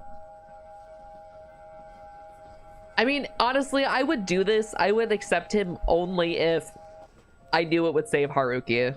But you slap his hand aside. Don't touch me. I will not be manipulated by your words. I'm done listening. I will never accept your help. Something ugly flashes in Hiroshi no Kami's eyes. His expression sharpens into something cold and furious. You still don't understand what's coming. He reaches for you, his fingers twisting in the air, ready to do something you instantly know is wrong. But suddenly, slam! Hiroshi no Kami is thrown sideways, smashed into the metal wall so hard the whole train shudders. What am I saying? What does they need? We need a higher standard for the men we want to date. Oh, whew. Hey, don't sideline me just because I went quiet for a minute. He flexes his hand, shaking off the sting. It's kind of rude, you know. A faint shimmer flickers around his fingers. The talisman he used dissolves into the air like ash. But honestly, thanks! You were so busy monologuing to her that you left me long enough to think of an entire wrap up for the plot. Hiroshi no Kami pushes himself upright slowly. Blood streaks the side of his mouth. He wipes it away with the back of his hand, eyes burning. He straightens fully gaze, locking onto Haruki. Well, now, don't you think you're getting a little too bold? Bold? Nah. I'm more of a cursive italics kind of person. This fucking freak. Hiroshi no Kami raises his hand again. Careful. The word lands lightly, almost bored. Hiroshi no Kami pauses. Haruki tilts his head, a faint knowing smile tugging at his lips. You wouldn't want to show her any more of your bad sides, would you? Kind of undermines the whole eternal devoted lover image. Silence. Then, Hiroshi no Kami's expression twists sharply. You insolent! He lowers his hand, laughter spilling out both harsh and offended. I should have killed you at the very start of this route. Haruki shrugs. Yeah, probably. So give up! Let Kiira go free now. Do you know why I didn't? Because you weren't worth the effort. Why does Hiroshi remind me of Sakura mildly? I haven't seen all of Jujutsu Kaisen, so maybe? I don't know. I feel like Sakuna's hotter. I mean, come on. Pathetic fly, buzzing around something far beyond him. You struggle with every loop. You fight, you remember, you forget. And still the ending is never the same. Because no matter how much you want to be accepted, you never are. Ruki's jaw tightens, but he doesn't interrupt. Hiroshi no Kami turns his gaze to you instead. Yet, a slow, mocking sigh. Perhaps he's right about one thing. He spreads his hand as if granting mercy. Why shouldn't she be free? Why shouldn't she decide her own future? As long as that future is chosen correctly. Okay, well, don't put me in this fucking game if there's only one fucking answer. You're giving me the illusion of choice. As long as it leads back to me. There is no freedom worth fighting for. What? There is no freedom worth fighting for. That's not true. You're not even worth considering. I choose my own future. I don't think this one makes sense. There is no freedom worth fighting for. I'm not giving up. You're not even worth considering. He's definitely not. I choose my own future. But I feel like he's gonna do the narcissistic dude thing where he's like, oh, you don't know what you want. You're just a girl. Wah. I choose my own future? You're not even worth considering. I feel like this just attacks him. Depressive, defeatist. I feel like I should say you're not even worth considering. But I feel like this is the powerful answer. being like, I choose. I don't know. I feel like this is like the brave, like, I'm choosing my own future. You're not it. Fuck you. How much will you have to redo if you decide you don't like what you end up choosing, 𝗫𝗏? I don't think very much. I feel like we're pretty much like at the end that no matter what, we're just trying to get it to the point where like we don't choose him. I want to choose Haruki. I'm gonna say I choose my own future. I choose my own future, and it's one with Haruki in it. Oh my god! You keep telling me I'll reset the loop, that I'll fail. But you're a liar, and you'd be a fool to trust someone, and I'd be a fool to trust someone like you. You talk about choice like it's something you grant, like the freedom only exists if it ends where you want it to. But I'm done being guided. I'm done being cornered into decisions that don't belong to me. This is my future, and you don't get to decide it anymore. Orochi no Kami laughs. It's sharp and bitter. Fine. If you want to play the hero in this route, then play it. Keep struggling. Keep choosing. Keep dragging this miserable loop forward. Fuck you! 𝗏𝗏𝗧𝗏 will come soon enough. It always does. And when it starts devouring what's left of this loop, you really think you can find it? Be my guest. Haruki lets out a small sigh, rubbing the back of his neck. Wow. You really do monologue a lot, don't you? You know, I was wondering when you'd notice. He taps the floor lightly with his foot. Or when you'd stop pretending not to. Orochi no Kami shifts and freezes. The metal beneath him hums faintly. The strip of paper glow where they cling to the seats, the walls, the floor. Talismans, all carefully placed. Haruki grins, just a little. You don't actually move around much when you're busy talking. Makes things convenient. Orochi no Kami clicks his tongue. He lifts his gaze, utterly unimpressed. You think this matters? That this is the only vessel? He spreads his hands. Tear it apart, seal it, burn it. It'll only hurt her more than me. If you're that desperate to be heroes. His eyes flick back to you. Give it a minute. I'll show you what real terror looks like. Oh, do I get to play a rhythm game and kill the god? Kiira, you alright? Haruki, Haruki? Your voice bounces into the suffocating darkness. I would like grab onto this man like fucking Shaggy going into Scooby-Doo's arms. Like that would be me right now. Hold me! Static tears through your skull, sharp and electric, like claws scraping the inside of your mind. Haruki! No answer, only that crushing, splitting migraine. And then your fingers twitch as Haruki's hand tightens around yours, steady and warm despite everything. You still can't see him, can't see anything, but the pressure tells you enough. He's here and he hasn't let go. The static sharpens, stabs, then abruptly, everything goes white. A vast, empty whiteness stretches around you, almost glowing. There's no train, no shadows, no sound, absence. Haruki stands beside you, but his shape looks wrong at the edges, softer, sharper, like you're seeing a version of him caught between the frames of someone else's memory. His expression is tense and confused, like he doesn't recognize this place either. Shit. This guy might be right. Before you can answer, your attention snaps to the body laying in front of you. Orochi no Kami no Kaze. I swear to God, if he goes into Haruki, I'm gonna fuck it. Oh my God, I'm gonna fucking lose it. Folded unnaturally, limbs bent like a discarded puppet, crumpled on the white floor in a way no living thing should be. Your breath catches. Then, crack. The limbs jerk. Crack. The spine twists back into place. Crack. Oh God! In a grotesque insectoid motion, the body stands, lifting itself with angles no human joint should allow. You already know. You've seen this monstrosity too many times in the dark corners of your loops. 𝗏𝗏𝗧𝗏, wearing Kazuki's face like a mask, tilts its head at you. Hello again, my dear. Its voice crawls into your skin. Where is Sam indeed? Echoing from somewhere, nowhere at once. Kazuki's mouth stretches into a smile that is not his. These vile things using Kazuki's body in such a grotesque manner. Oh dear lord! You vile creature! But the creature simply smiles, stepping towards the both of you. The main antagonist appears yet again. The 𝗏𝗏𝗧𝗏 watches the two of you with a curious tilt of the head. A slow click rattles inside Kazuki's borrowed throat. Strange. He shouldn't be here. What? Is my presence not welcome? Sorry, I read that like way not. Oh hey, is that Slenderman? I love that guy. I don't think this I'm sure there's a monster fucker out here that would like this, but it's not me. 𝗏𝗏𝗧𝗏 raises a finger, almost amused. You decided to be brave this time around? How amusing. It would be rude to let her arrive alone. Every noble lady needs an escort. It would be Mao, honestly, yeah. How kind. You wouldn't let her go alone. But she has. Over and over. She always waltzed into the dark alone. And now you choose to hold her hand? Am I sensing a little jealousy? Would you like me to hold yours too? But which one of the 1,000 creepy little centipede legs do I hold? So many options. The 𝗤𝗏𝗡𝗗𝗡 watches him for a long moment. Fun fact about the real world 𝗤𝗏𝗡𝗏𝗡, its favorite food is human spit. What?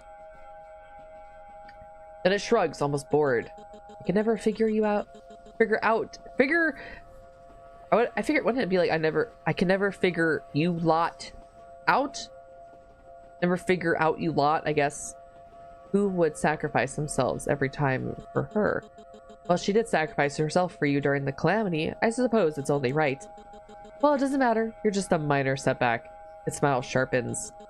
You will learn, both of you, that nothing you do can change the fate already written. A crushing pressure hits your chest. Ah! Your head. Hand flies to your sternum. It feels like something invisible is reaching inside you, gripping something warm and alive. My heart! Harky rushes to your side, his hand steadying you as you falter. You can see it in his eyes. He's fighting against the pain too, struggling to keep his composure. Hey,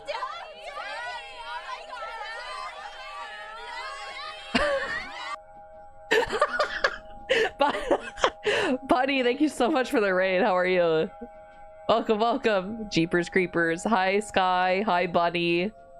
Welcome to... No! Okay, stop. Wait. I love that alert so much. Angry Jaws. Hello, hello. That's so funny. Hello, how was your stream? What were you playing? Resident Evil. How'd it go? Welcome everyone, I am Kiira. I am a Sunlord VTuber. I enjoy variety games. And today we're playing this very creepy visual novel. I hope it's almost over. I'm madly in love with the man on the left, not the one on the right.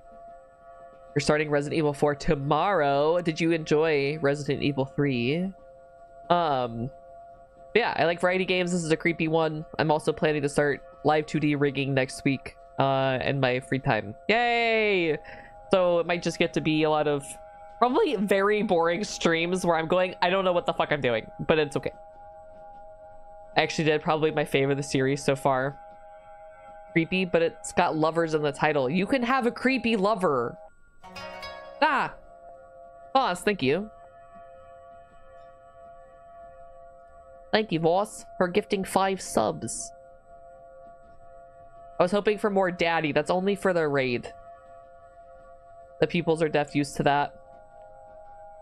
See? Creepy lovers. We've all had one in our life. You're telling me you've never had a creepy lover? Sometimes people really enjoy creepy lovers. Apparently, like, Day likes Slender Man, I think I just learned, which is, I mean, that's a very safe choice. I'll find a daddy sound alert. Okay. Thank you, Bunny. Thank you for the raid. Please take care of yourself and everybody from the raid as well. Please go eat, rest, hydrate, whatever you need to do after your stream. I am so glad that you had fun. With Resident Evil. Which one is 4? Or I guess which ones have Leon in it? Because I think Leon, especially in the new one, Requiem, is super fucking hot. Like, Chef's kiss. Very pretty man. Much wow. I don't think we can have like a better looking man. I'll be here while I do some after stream stuff. Take care of yourself. Thank you so much, Bunny. If anyone from my community has not checked out Eyes of Bunny, please go check her out. Her energy is fucking phenomenal. She is a variety streamer that does play a lot of horror, but her vibes are just immaculate. She is such a sweet being and a joy to talk to. One of the best yappers I know in this space. So please go check her out. Slenderman is the kind of partner that would talk through sticky noises around the house. What kind of partner that would talk through sticky notes? Mod, shut up. Sticky notes. Post. Shut up.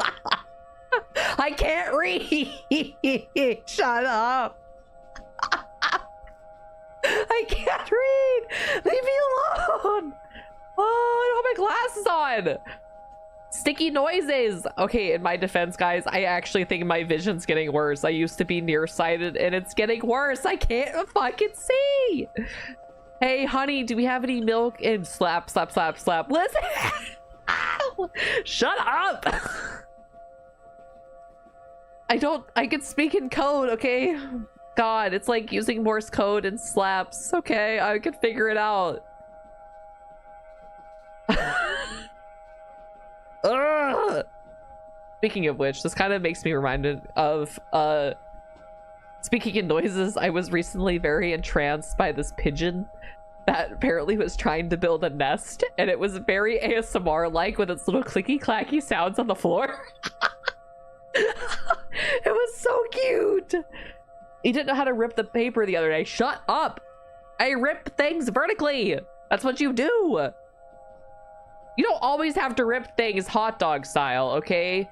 Sometimes you can, or I guess you don't always have to. You can rip things either hot dog or hamburger, okay? It doesn't matter. You can rip it however which way you want. You do not get to own. There's not just one way. God damn it. I dare. You rip hot dog. You just learned how to rip hot dog last month. You can rip hot dog. No, I rip hot dog. You were telling me to rip hamburger. Yeah, see, fuck you, Voss. Anyway, this was a time. Serpentina, yes, I bet you he probably would leave you some very creepy notes. He'd be like, I'm behind you, like when you're in the fucking bathroom, and then all of a sudden he would be, and then be like, have a nice day. Oh, hi, sun god. Hi, Dare. How are you? I'm being bullied right now. Fuck off. Hamburger's how you rip paper in half. You can rip it some way else. Is ripping diagonally pizza? See? I mean, I guess. Yes. Yes. I'm gonna go with yes. Like a fan. Like a fan. You can rip it. It depends on what you're doing, boss, but you can rip things in whatever direction. Surely it depends on why you're ripping the paper. We were ripping a talisman, and apparently you can't rip it vertically? But I do that with tape. I rip tape vertically at my job. We don't rip it like short ways. Well, no, you do that hamburger for many times you want. I'm done talking to Voss. Voss is banned. Voss is banned from this conversation. Fuck you. Anyways, back to our scheduled programming. We are trying to get this thing to leave us alone, and so we can marry this thing. Good morning. Hi, Slit. How are you? Thank you for the 5 subs, boss. Mucho gracias. Oy vey. Slit, how have you been? Everyone say fuck you for banning me. I will actually ban you! The drowning pulls at you deeper and deeper, like your soul is being siphoned away. This timeline is exquisite. Thank you for bringing me more treats. Oh, fuck off! I like this one more than the rest. What? My vision splits. A sharp pain slices through your mind. Flashes erupt without warning. A burning house. Haruki running from the flames while carrying you in his arm. Tears in his eyes. Friend at the riverside, finally telling you everything, his face full of regret. Ryota reaches for your hand in a cold, endless train. Hi, Snoop! Your fingers are both sore and burned. What did you do? You just finished working on your Boot Hill. Boot Hill cosplay! Okay, you have to unfortunately send that to me. I'll keep it discreet. The seat is the vision split. Hot dog or hamburger style? I'll go.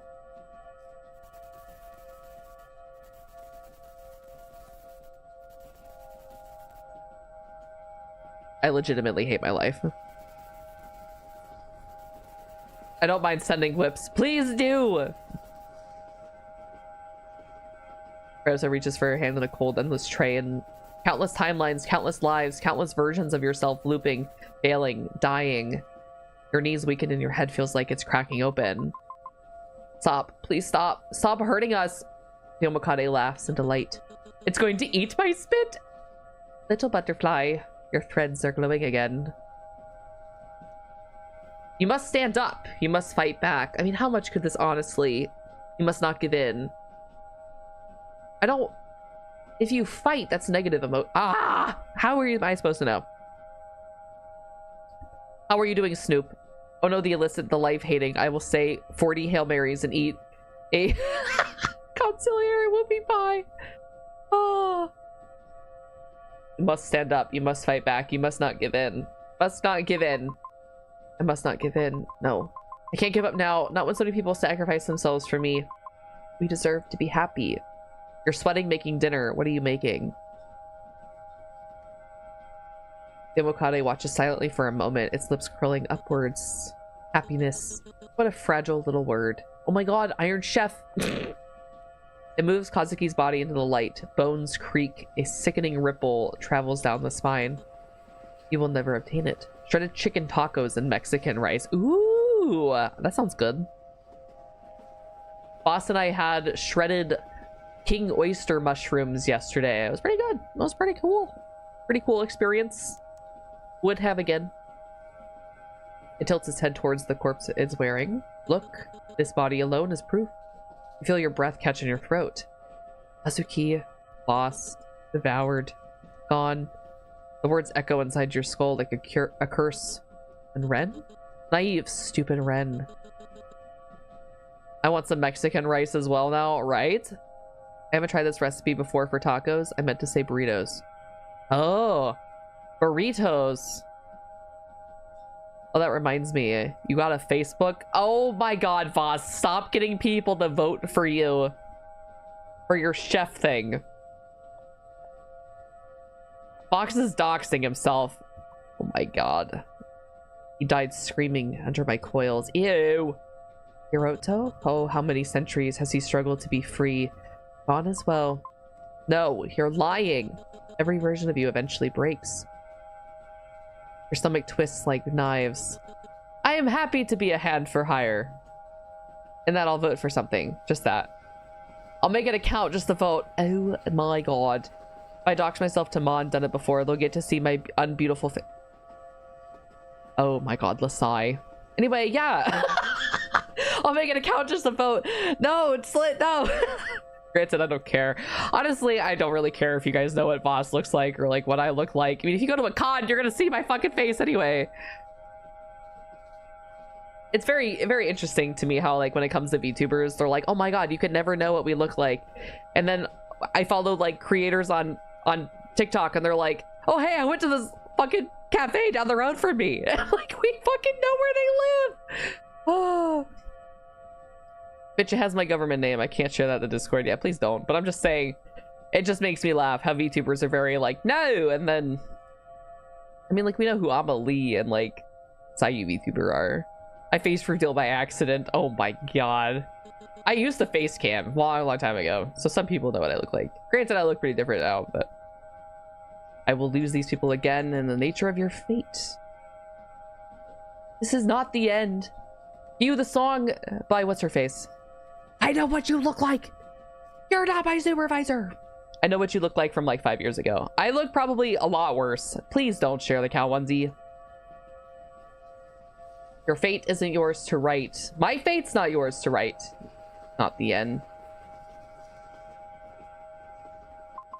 My fate isn't yours to write. Hiroki warned me about this, but I won't give up, not now.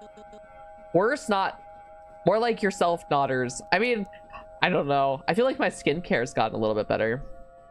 Then I share Voss and Drag that you put. No. No. Voice trails off. Then it stops moving entirely. Something shifts in the air. Attention you didn't notice before. The pressure, as if something vast and unseen is staring straight into your soul from outside the train. From outside this world. 𝗕𝗏𝗦𝗡𝗗𝗏 slowly raises its head. There it is again. You blink? 𝗕𝗏𝗏𝗡𝗗𝗏 scans the empty air, its eyes widening in fascination. You miss getting facials? Face masks, man. You just reminded me I left my face cream at the hotel. I've been trying to get Voss to do skincare for the past like 3 years. Oh my god, Voss. I'll ban him. I'll do it. For everybody here, I'm so sorry. I'll ban Voss. Please do. Go. Go. Get out. Get. Its gaze sweeps across the empty space above you. I thought that strange pressure came from that measly Shimizu Kazukium, but no. Something else is motivating you. Its attention snaps back to you, a smile stretching too wide.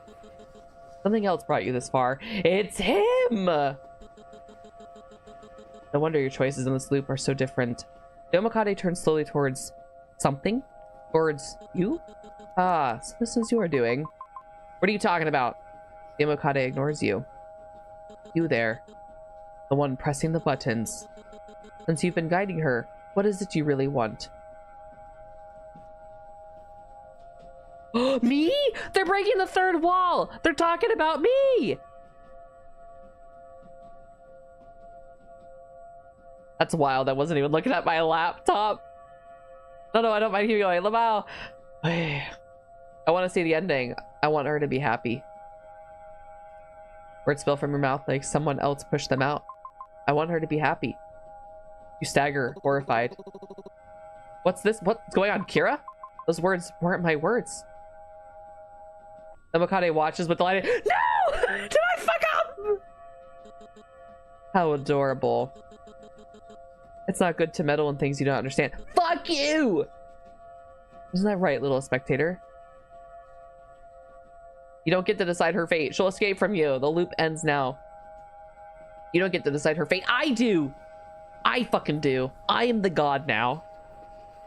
Its smile cracks. Then its voice distorts like several tones trying to speak at once. You dare? Yeah. Yeah. Fourth wall demolished. Husband deceased. Hotel Travago. Shut the fuck up. The train trembles. The shadows burst from the walls. You dare to defy me? You're nothing but a fleeting mind staring through a glass. You want a happy ending so badly? I do. Then here. You. Go. Ah! What? What's happening? Kiira? Kiira, you're trembling. Are you alright? I don't know. I had this dream. I was stuck in a train and something was chasing us? Ah, easy there. Judging by that expression, I'd wager you just awoken from the most unpleasant dream. You've been pushing yourself way too hard again, haven't you? Overthinking, overworking, over everything. Truly, an impressive feat, but not one I recommend repeating. Seriously, you need a break, a long one. Preferably somewhere far away from cursed trains, creepy gods, and emotional distress. I don't believe this! How dare you forget your face cream at the hotel? Do you think if you write up an 𝗏𝗏𝗧𝗏 it would taste like a shrimp? No. I mean, if it consumes human spit for fun, I don't think it would taste very good. But I am kind of glad we finally get to meet like this. Finally get to meet? So how about it? Let's talk for a bit. I don't trust any of this. I should have saved.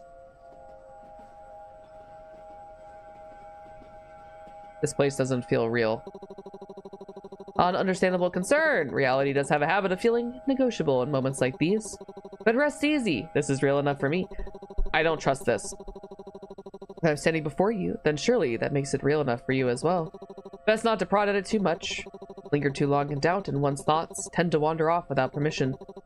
Come on now, stay close. Well, I will stay close, but I hate for you to drift away again while I wasn't looking.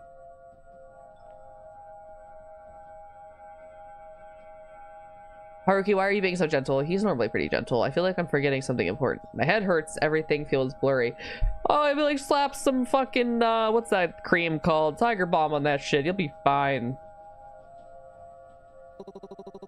If it were that important, I'd come up with a manual or a warning label. What are you talking about? You got me right here. That's the only thing you need in your short-term memory for now. Sit, breathe, in and out. Pretend you're a very calm goldfish. What the fuck? I'll stick around until the fuzz clears. No dramatic exits, no vanishing acts. Why do you keep smiling like that? Do you like me? Oh my god, I can't. I don't know what to do. Help me. I need an adult. Why do you keep smiling like that? Oh, this? It's my I'm clever, charming, and impossible to resist face. Works best when someone cute is staring at it. Lucky you.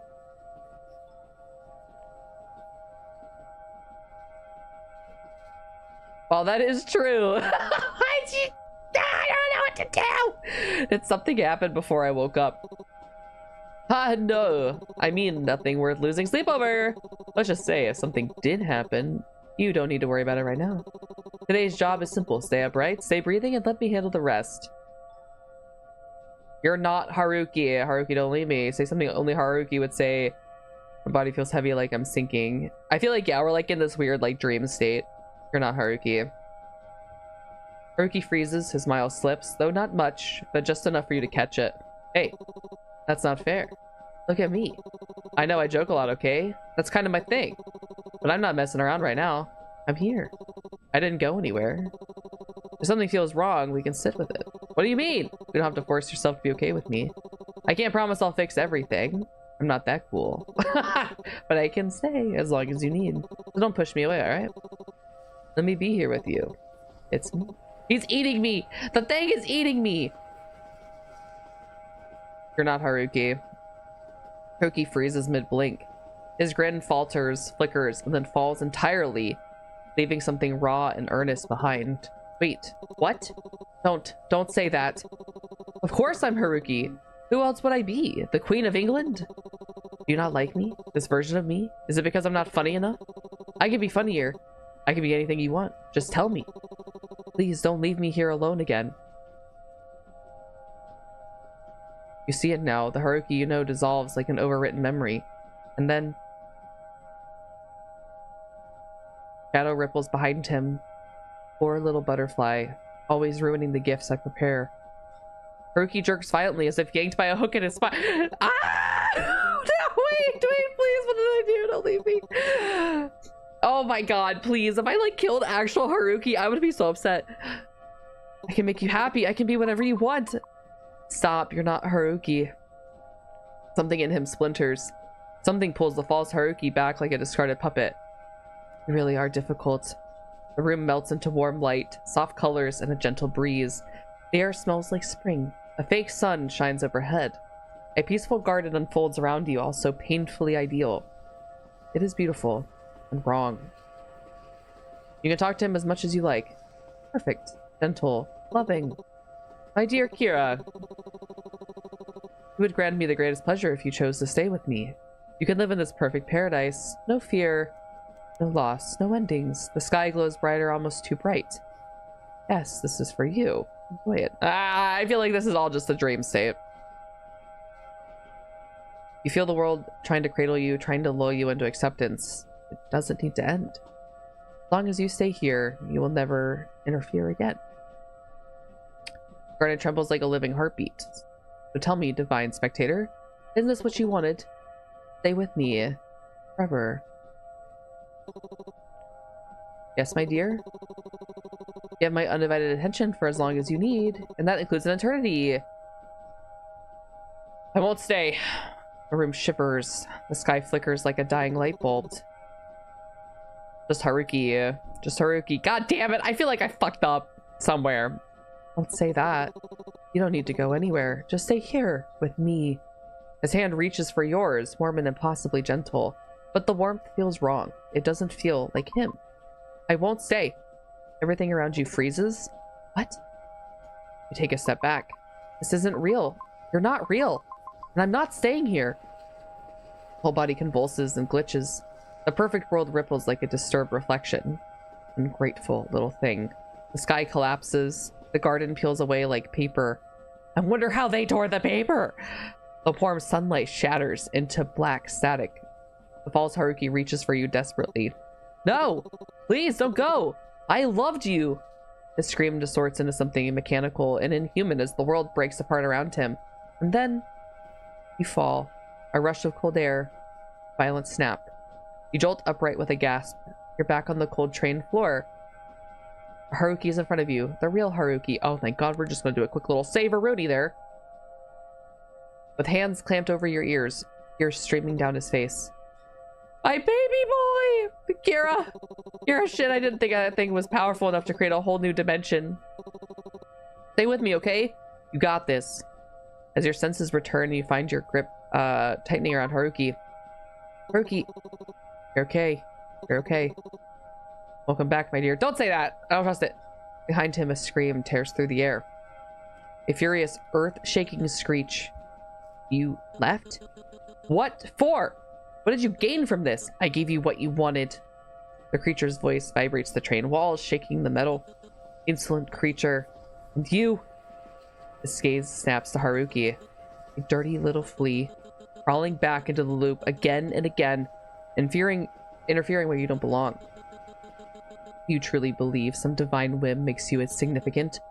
You have failed countless times, and you will fail again. Doesn't matter how many times you fail, as long as you keep trying, really. Try new things. Haruki lets out a sharp laugh, hand tightening at his side. How? Do you ever get tired of hearing your own voice? Because I'm exhausted just listening to it. You are nothing. A coward who erased his own memories just to escape failure. Haruki's grin falters just for a moment. Yeah, you're not wrong. I probably erased my memories. No wonder I don't have any of Kiira choosing me. I was scared. I hated remembering all the times I messed up. All the times I couldn't save her. But yeah, I ran. I erased it. Stupid. Pathetic. Pick your favorite insult. But this time's different. Delusion. Maybe. But even if I fail again. He turns to you, stepping closer, taking your hands firmly in his. I won't forget. I won't erase this. Not you. Not this choice. I want to be better for you. So even if we fail this one, I'll keep going. If this loop ends in regret, then I'll carry it, gladly. Haruki looks back at the creature more confident than ever. You don't get to decide what's destined. And you don't get to tell her she isn't loved. Oh my god, I got chills! He squeezes your hand once and certain. We both messed up. We both hurt people. But if we're gonna feel that guilt, then we'll do it together. Yeah, we will! I only want you to be happy. In fact, you deserve to be happy. So please, don't give in. Don't listen to another word from this oversized bug. You naive fools! You think you can change the future? They will never be happy. None of them. Not Ren, not Ryota, and definitely not poor, forgotten Hiroto. Hiroto? That name again. Ah, there it is. That little shiver. That terror. You feel it, don't you? Even the dead remember you. Do you know why? Because the calamity was not mine alone. That village did not fall because of me. It tilts its head in a grotesque imitation of pity. It fell because of you. No! Yes, I attacked the village centuries ago, but you are the reason none of them ever escaped. Your power anchored their souls. Well, then I'm fucking badass, I guess. Your sacrifice sealed the timeline. The moment you died trying to save them, the loop began. Stop! Don't listen to it! He grabs your shoulders, eyes blazing. Even if that's true, I don't care. I will never blame you for this. Not once. His grip tightens, frantic but grounding, his voice rising over the 𝗤𝗢𝗘𝗗𝗏𝗧's roar. This isn't your fault. Do you hear me? You tried to save people. You got hurt trying to protect them. You're also a victim in this too. Denial will not undo it. Oh, he just yelled, shut up! I said shut up! He grabs your hands now, pulling you close, eyes desperate. Girl, please, just say whatever you need to get out of this mess. Don't let it hurt you anymore. You were hurt, badly hurt. You were a victim in this. Please, don't listen to it. But you can't. You've had that dream before. Memories of a past you no longer remember. Memories blurry and broken, but real enough to make the creature's words feel undeniable. It's like something was telling you long ago about the 𝗤𝗢𝗘𝗏𝗏𝗧's words. And do you know the best part, little butterfly? It leans close, lips brushing your ear with Kazuki's borrowed breath. The loop wasn't born from heroism. It was born from your wish. My wish? Yes, you already knew. Bug kisses! I think my grandma used to be like, what, a butterfly kiss? Like when your lashes like touch somebody else's skin. Her dying heart whispered it, a pathetic, desperate, selfish desire. Please, someone, love me. Oh my god. And the gods heard you. Your final wish warped the river of fate. Your yearning became a curse. Every reincarnation, every life, trapped. Loop after loop after loop. They cannot move on. They cannot rest. They cannot be happy until you feel truly loved. Until you are satisfied. Until you decide the story can end. No, that's not, I would never. But you did. You did this to them. It slams Kazuki's palm against her chest. Reset it. Reset the timeline. Save them. Save the ones you doomed. They can only be saved if you reset the timeline. The train groans. The worlds flicker in and out like a dying film reel.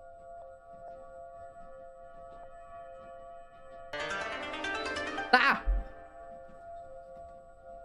Slit! Thank you so much. You don't have to do that. I'm sick. Thank you.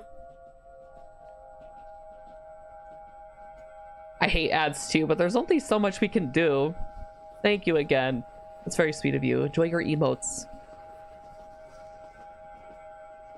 Turn to Haruki. You expect fear. You expect disgust. You expect him to pull away from you. But he just looks at you, eyes red, breathing uneven and shaking, but not with hatred. With something else, something painfully gentle. I know. The words come out hoarse, like he's been holding them back for a long time. I've known this whole time. I knew you were at the center of it. That's why the sect sent me to fix it. To eliminate you. Oh my god! The plot thickens. But I couldn't do it. I couldn't hurt you. Not when you were suffering just like the rest of us. Maybe more. You were trying to protect people. And the curse... it was just a result of that overwhelming spiritual power. You didn't cause it intentionally. It was some messed up thing that just happened and it dragged a bunch of innocent people into it. You don't deserve a punishment. You deserve a future. One where you're free or where your wish eventually comes true. I can only passively watch ads for so long. I don't know. I mean, I just like, I'm so used to them now. But thank you, I do really appreciate it. Very sweet. I feel like I'm not deserving of people doing that, but thank you. He hesitates like the next words scare him more than anything else. I might not have my memories, but I know. I know I'm certain that every single loop I've ever lived through, even in the past, every version of me has loved you with all my heart. Sorry. Enough of this sentimental trash. He suffers because of you too, foolish girl. Every loop, every life, every reset. He breaks right alongside you. Can we just kill the bug? Yeah, I know. His voice is steady, even if his hands aren't. I've died for you before. I would have done it again. I would have thrown everything away without a second thought.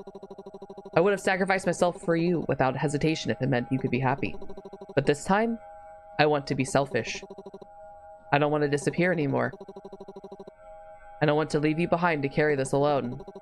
Whatever comes next, the guilt, the fear, the ugly parts you're scared to face, I'll bear it with you. Not because I have to, because I want to. You know what to do next. Smooch him! Sorry.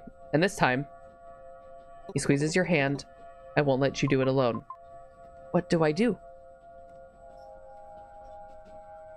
He gives you a soft smile and a faint blush, catching in the light as his gaze lingers on you. You feel it too. Something unspoken threading between you, stretching across timelines, across centuries, beyond anything words could ever hold. Oh wait, I do. I know what to do. Smooch! Smooch! I'm ending this. All of it. The stupid loop. Your games. Everything. You can't. You can't. You won't! I've made my choice, and I choose. It's literally the only guy here. That's okay. Day, question mark. Oh my god, are we free? I'm glad you both made it out alive. But running in like that? Reckless. Completely reckless. You know how badly that could have turned out for the both of you? Look how beat up you look. What if you went against some yokai that was actually violent? Hey, it hit me a few times. It was definitely violent. But I know. It's the last time I'll ever do something like that. I've got more people worrying about me now. You included. I'm more worried about what the upper sect will say once they hear about this. We'll worry about it when they get here. When we get there. It's been a while since I had to worry about something other than the cycle. And I have you to thank, Kiira. I couldn't have done it without you. You were incredible, standing up to that thing. I knew you could do it. I miss his super extravagant self so much. You smile faintly. Doesn't quite reach your eyes. Haruki noticed immediately. His grin falters and softens. I mean, you did good. You did more than anyone could have asked of you. I think we can all confidently say, thank you. Why does it still sound like a train car in the background? Your words sink heavy in your chest. Ryota, Ren, you did what you had to do. But you couldn't save them. A hollow ache opens in your stomach, widening and swallowing. Hey, it's gonna be okay. From here on out, we're a team. Your burdens are my burdens too. Oh. A sudden banging rattles the door. Takashi straightens immediately. You two better move. The upper sec's probably on their way. Haruki doesn't hesitate. He laces his fingers with yours and pulls you towards the back exit. The door bursts open behind you as you spill into the street.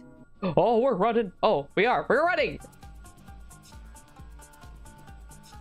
Wind tears through your hair, cool and alive against your skin. Sirens wail somewhere distant. Voices blur into noise. The night air fills your lungs like something new. It doesn't make sense. Why don't you feel better? You solved the mystery, uncovered the lies, and pulled every rotten piece of truth into the light. You figured out everything behind Kazuki's murder, your mom, your memories, you. But the human heart doesn't work like a puzzle. Even with all the pieces finally in place, there's no catharsis, no clean breath of relief. All that's left is just you. But despite the ache in your gut, there's something larger rising beneath it. Freedom. Haruki laughs breathlessly beside you. Sorry I couldn't do better back there. You shake your head as you run. We did what we could. Voice wavers, but still it's firm. Maybe not all is lost. Maybe someday we can save them too.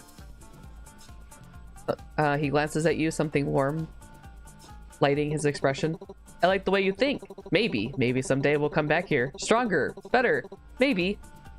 I know someone out there is looking over us. Maybe they'll let us have an ending where we're all happy. But that isn't to say I'm not happy now. Crap, is there a way to like make them all live? Shit. He slows slightly, just enough to look at you properly. I'm glad I met you. I love this man. I do too. I'm glad I chose to stay alive. I've loved you. Every lifetime, every cycle. Thank you. He is so cute! CJ! Come on! Team Haruki. I'm really glad to be alive with you. You feel warm. You love him too. You don't have to say it. He knows. You chose him after all. You both made it out. Ow! But then, between shifting bodies in the crowd, you see someone. A face you know. A face you shouldn't. Kazuki? Your breath catches, your feet shift direction instinctively, but warmth anchors you. Ow! Hold on! Ow! Inosuke! Dude! Ow! Ow! He fucking clawed up my arm! Dude! He was in my arm. Come here, you little shit. Come here! I'm gonna kill you. Come here to get you. He's a little fucker! Come here! I'm gonna yeet you out the window. I'll do it. You think I fucking won't? He is so bad. I can only calm him for a short while. He jumped up my arm. It's a cat. His claws were in my arm. Ow. Dude, that hurts so bad. It was in my bicep. Don't you do it. Don't do it. Get a hobby. Get a life.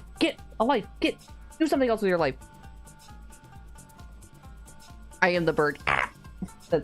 Oh, he's running. Oh, he going. Ay vey. Ow. That hurts so bad. Oh. Yes, he was up here. Lashed onto my bicep. Ow! There is definitely something bleeding. He's evil.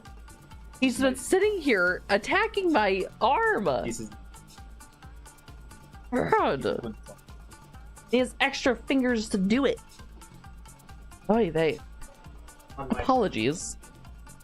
I think I knew you had a bird slit. But yeah, this was one of our cats. Oh, fucker. Ow. Haruki said sorry. It looked like you were about to run the other way. You blink. The familiar face disappears into the crowd. Or maybe it was never there. Right. Sorry. I don't know what came over me. I don't have a bird. I just know they do. You don't have a bird. I thought you did. Why do you know what birds feel like? I know a couple people that have birds.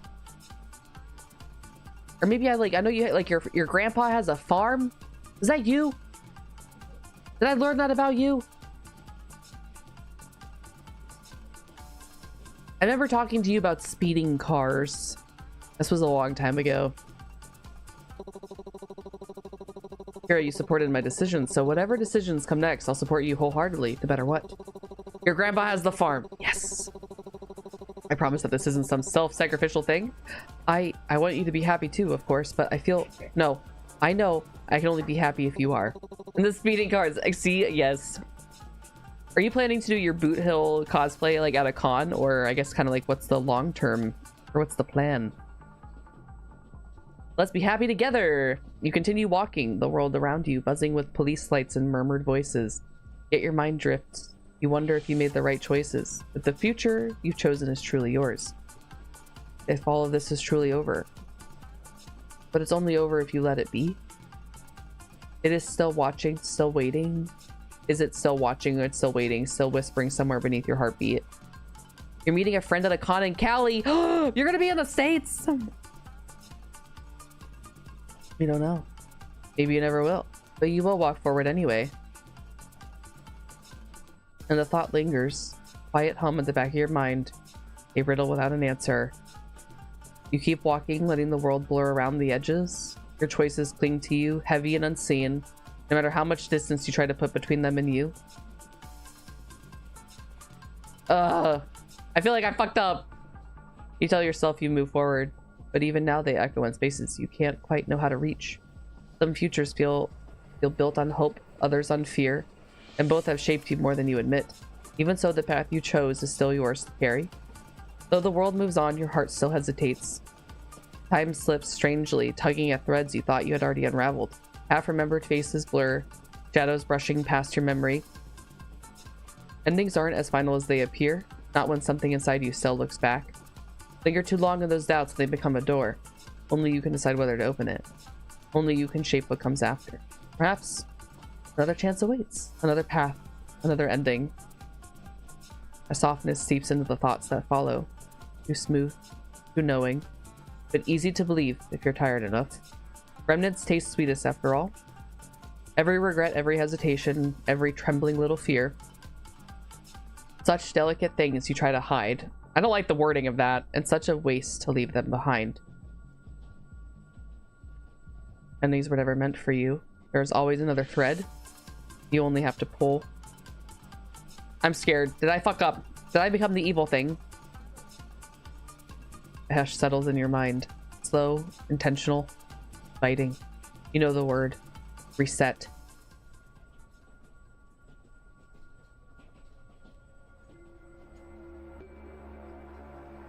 I'm gonna go with I fucked up!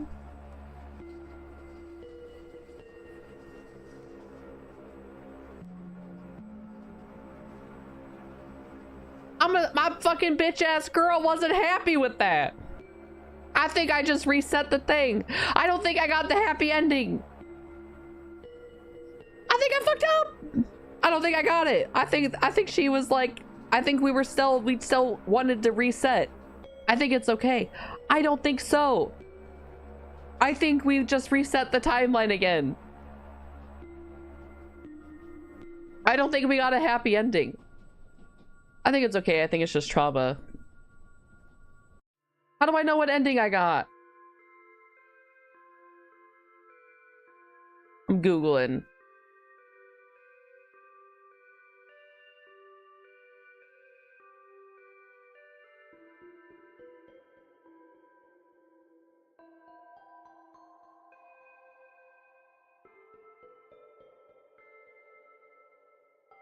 Lover's Enigma. All endings and secret endings. Haruki good ending.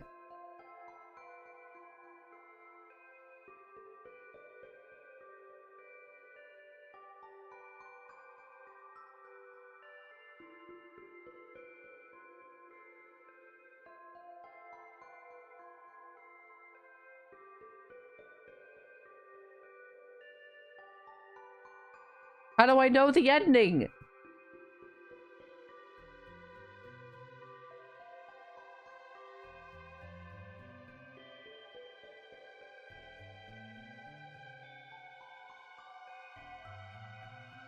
How do I know it was the good ending? Ah! Plot twist, all endings are bad. No, that was the good ending. I don't know. I don't believe it. It was. I don't believe it. I don't. Okay, so you can have a Haruki, Ren, or Ryota. Obviously, those are all good. Secret ending.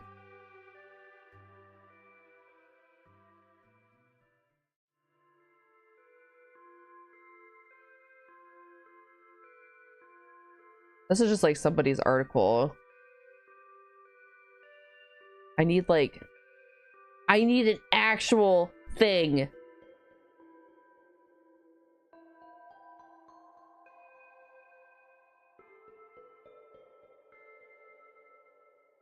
Haruki full route.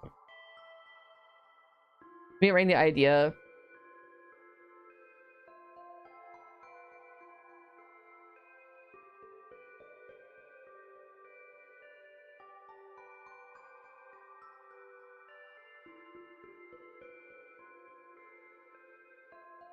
I am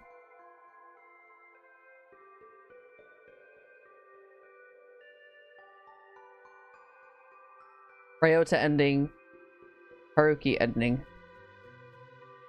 Oh, I think this was just the demo. When was this? Oh yeah, 2025. I sent you a DM. Bring the idea of how you can be conditioned to look for signs and discontent if they aren't there. If you've been stung by a past relationship, the urge to skip back and reset is the metaphor of being conditioned to expect the worst, even when everything you currently have is actually okay. I guess. Maybe. I'm just like worried because it said that we still have the ability to do, like, we're powerful. So like, what if we did it? Ooh, sorry, I saw armor. Ooh, it's cool. I looked at this too, but I don't think that I'm worried this isn't the actual end.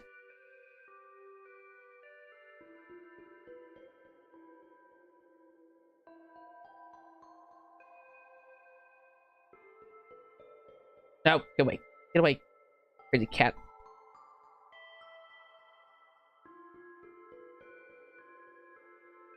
Patch notes.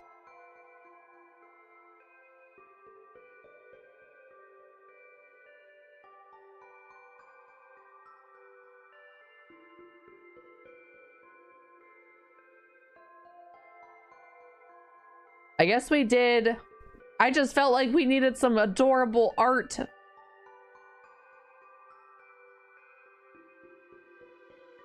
I thought we needed cute art. Hello, Alpha. I feel like everything everywhere all at once. Evelyn can still choose the reverse jump, and the other universes do still bleed into her conscious, but as of that moment she chooses to stay in the present. I suppose.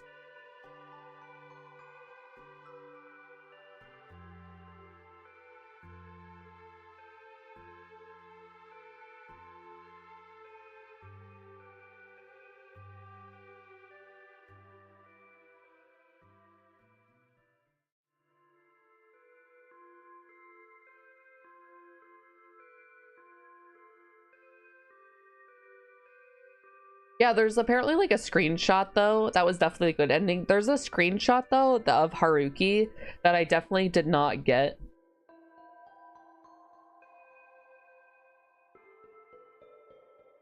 And I don't know how to get it. How do I get this? How do I get this photo to all comments? Is there no comments? Me don't know. But I guess, I mean, maybe it's fine. Time to do a replay.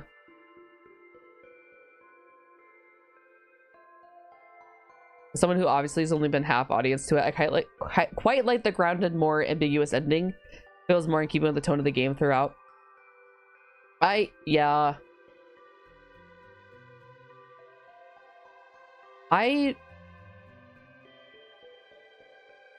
I guess I just really wanted some like cute. I wanted cute Haruki art. Damn it. Why can't I have cute Haruki art? Time to hit up the DeviantArt. What art did we get?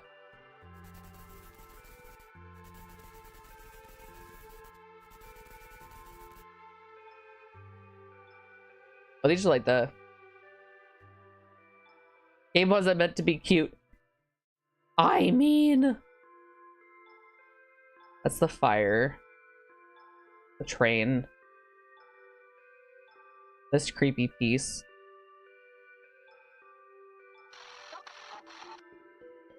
Look at this. Wasn't meant to be cute. Okay, it's cute. Goddamn 30 of 70. Is that what it says? Oh my god. You fucking right. What the fuck?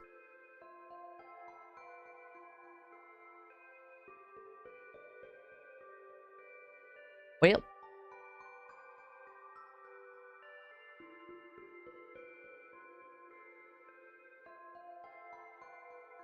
Let me see.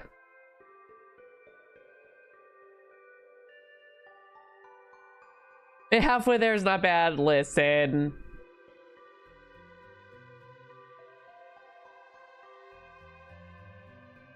I know there's like the one screenshot I didn't get. I wonder, like, my thought though, like if you do another route and you don't choose Haruki, like, is that how you get like his creepy shot? My nose is very stuffed.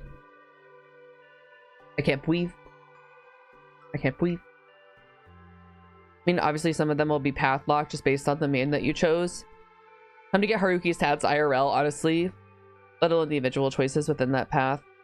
Yeah, I don't know. I don't know.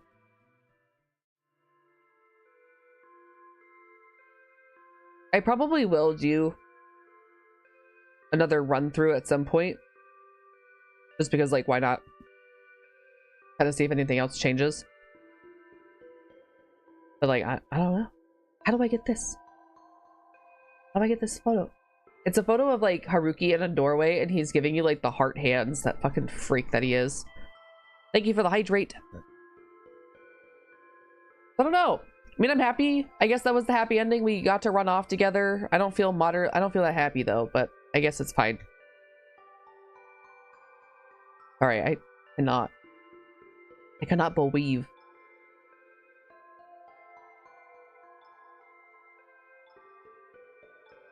He's so cute. I fucking love him.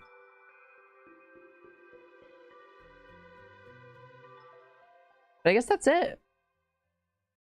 Fanfic time? Oh god. I wanted a smooch. We deserve a smooch. I'll fund it just for Haruki. We deserve a smooch photo. I guess that's the game. I liked it a lot. It definitely gave me like the Demon Prince of Momochi House or Kami-sama Kiss vibes with horror mixed in. Very good. Much like if you enjoy kind of creepy otome kind of vibe, definitely a good game. No fanfics. No fanfics. I gotta go. Whip whoppity boop. I gotta fucking get in there.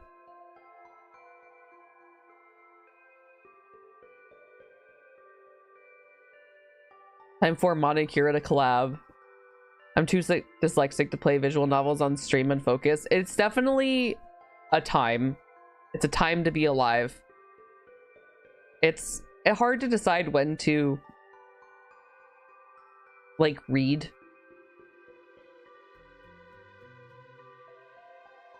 I don't know. It's just a lot of reading. So I feel like it is very tedious. I love watching people play them. I like to watch people play them too, as long as it's not something that I want to also like read or play. That's where it gets hard. I don't want spoilers. But alas. Oh my god, sorry. I legitimately cannot believe. I am looking to see who we are going to raid into.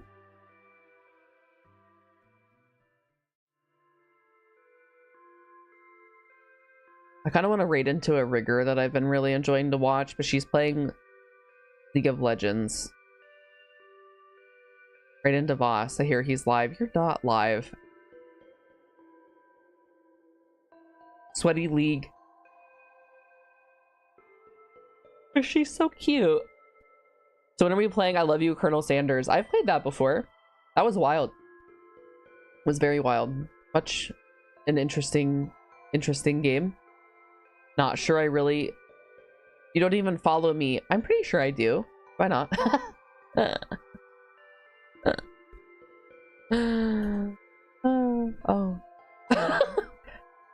You don't pop up in searches because you don't actually stream. Womp womp womp.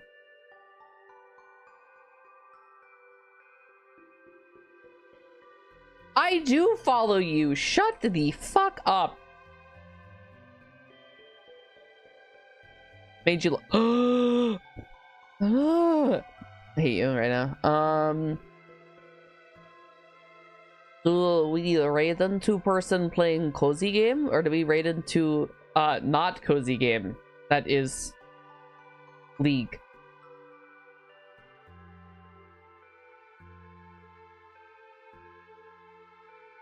Or none of the above? Yeah, on a leash. Oh my god.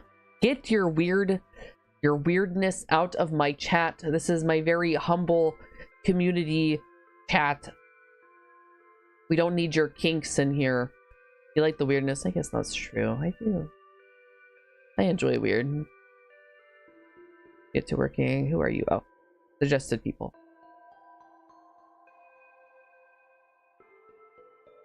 You're caught kink shaming. I don't care what you do. Away from me. Not in my presence. Whatever you do in your free time is what you do, and again, I don't have to be involved. Alright, pick your poison, people. You're not my supervisor. Do we want cozy game? Or do we want League? Those are your choices today. I'm happy for you. I'm just happy for you over there.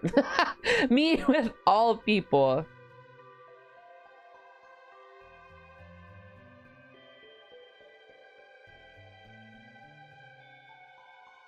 I'm actually surprised. The person playing the cozy game is I haven't seen them in like for fucking ever.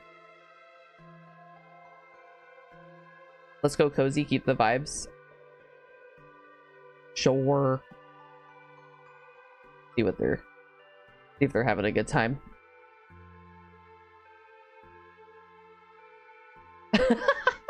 I like them a lot. They're fun. Unless you really want to go to the rigger. No, we'll save rigger for another day when I feel like I'm actually like worthy of being on the internet. I don't know. I feel very low self-esteem at the moment. We're gonna raid into Swizz.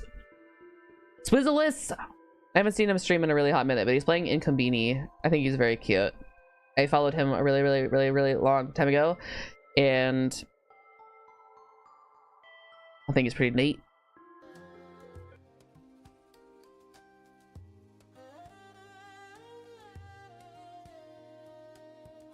You might not see him again for a really long time, but I think he's really cool, like I said.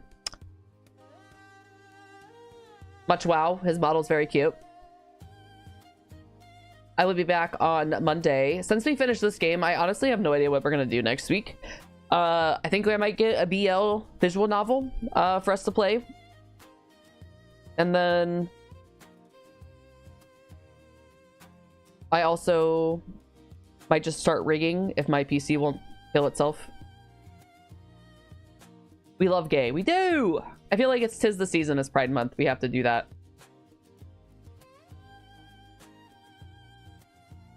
Art stream time. I'm really bad. I don't know how to rig, and I'm afraid my PC is going to explode.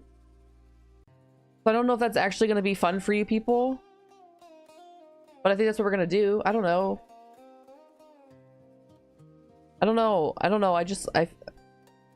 Contractually obligated to homosexuality. Oh my god, you're not banned. It's called learning, you bastard. I feel like it's not worthy enough to stream, but I'm gonna stream it anyway. But I don't know. I don't know. I don't know. I have that like form of whatever where perfectionism where it's not worthy of showing anybody until it's actually good. And I feel the same way with stream. Like I feel like such a loser. But that's okay. I'm still here. I feel like such a loser that I'm just like not worthy to be around until I'm at like a stage where I'm happy with it. But I don't know. I feel like maybe it's just the me thing, but I feel like some people know. I'm exactly the same way, so I wouldn't dare be a hypocrite. Okay, thank you. It's such a horrible like thinking mentality, just being like, oh, I have to like hide away until it's actually good enough to be out in public. But then that could be like fucking ever. And I don't want to like disappear forever. I don't want to stop streaming again. But hiding is so cozy. Hiding is so cozy. Don't say that either. Don't say that either. I'll do it. But we are going to raid into Swizz in a second. Thank you guys so much. Please enjoy hanging out with him. He's super cute. Goodbye, guys.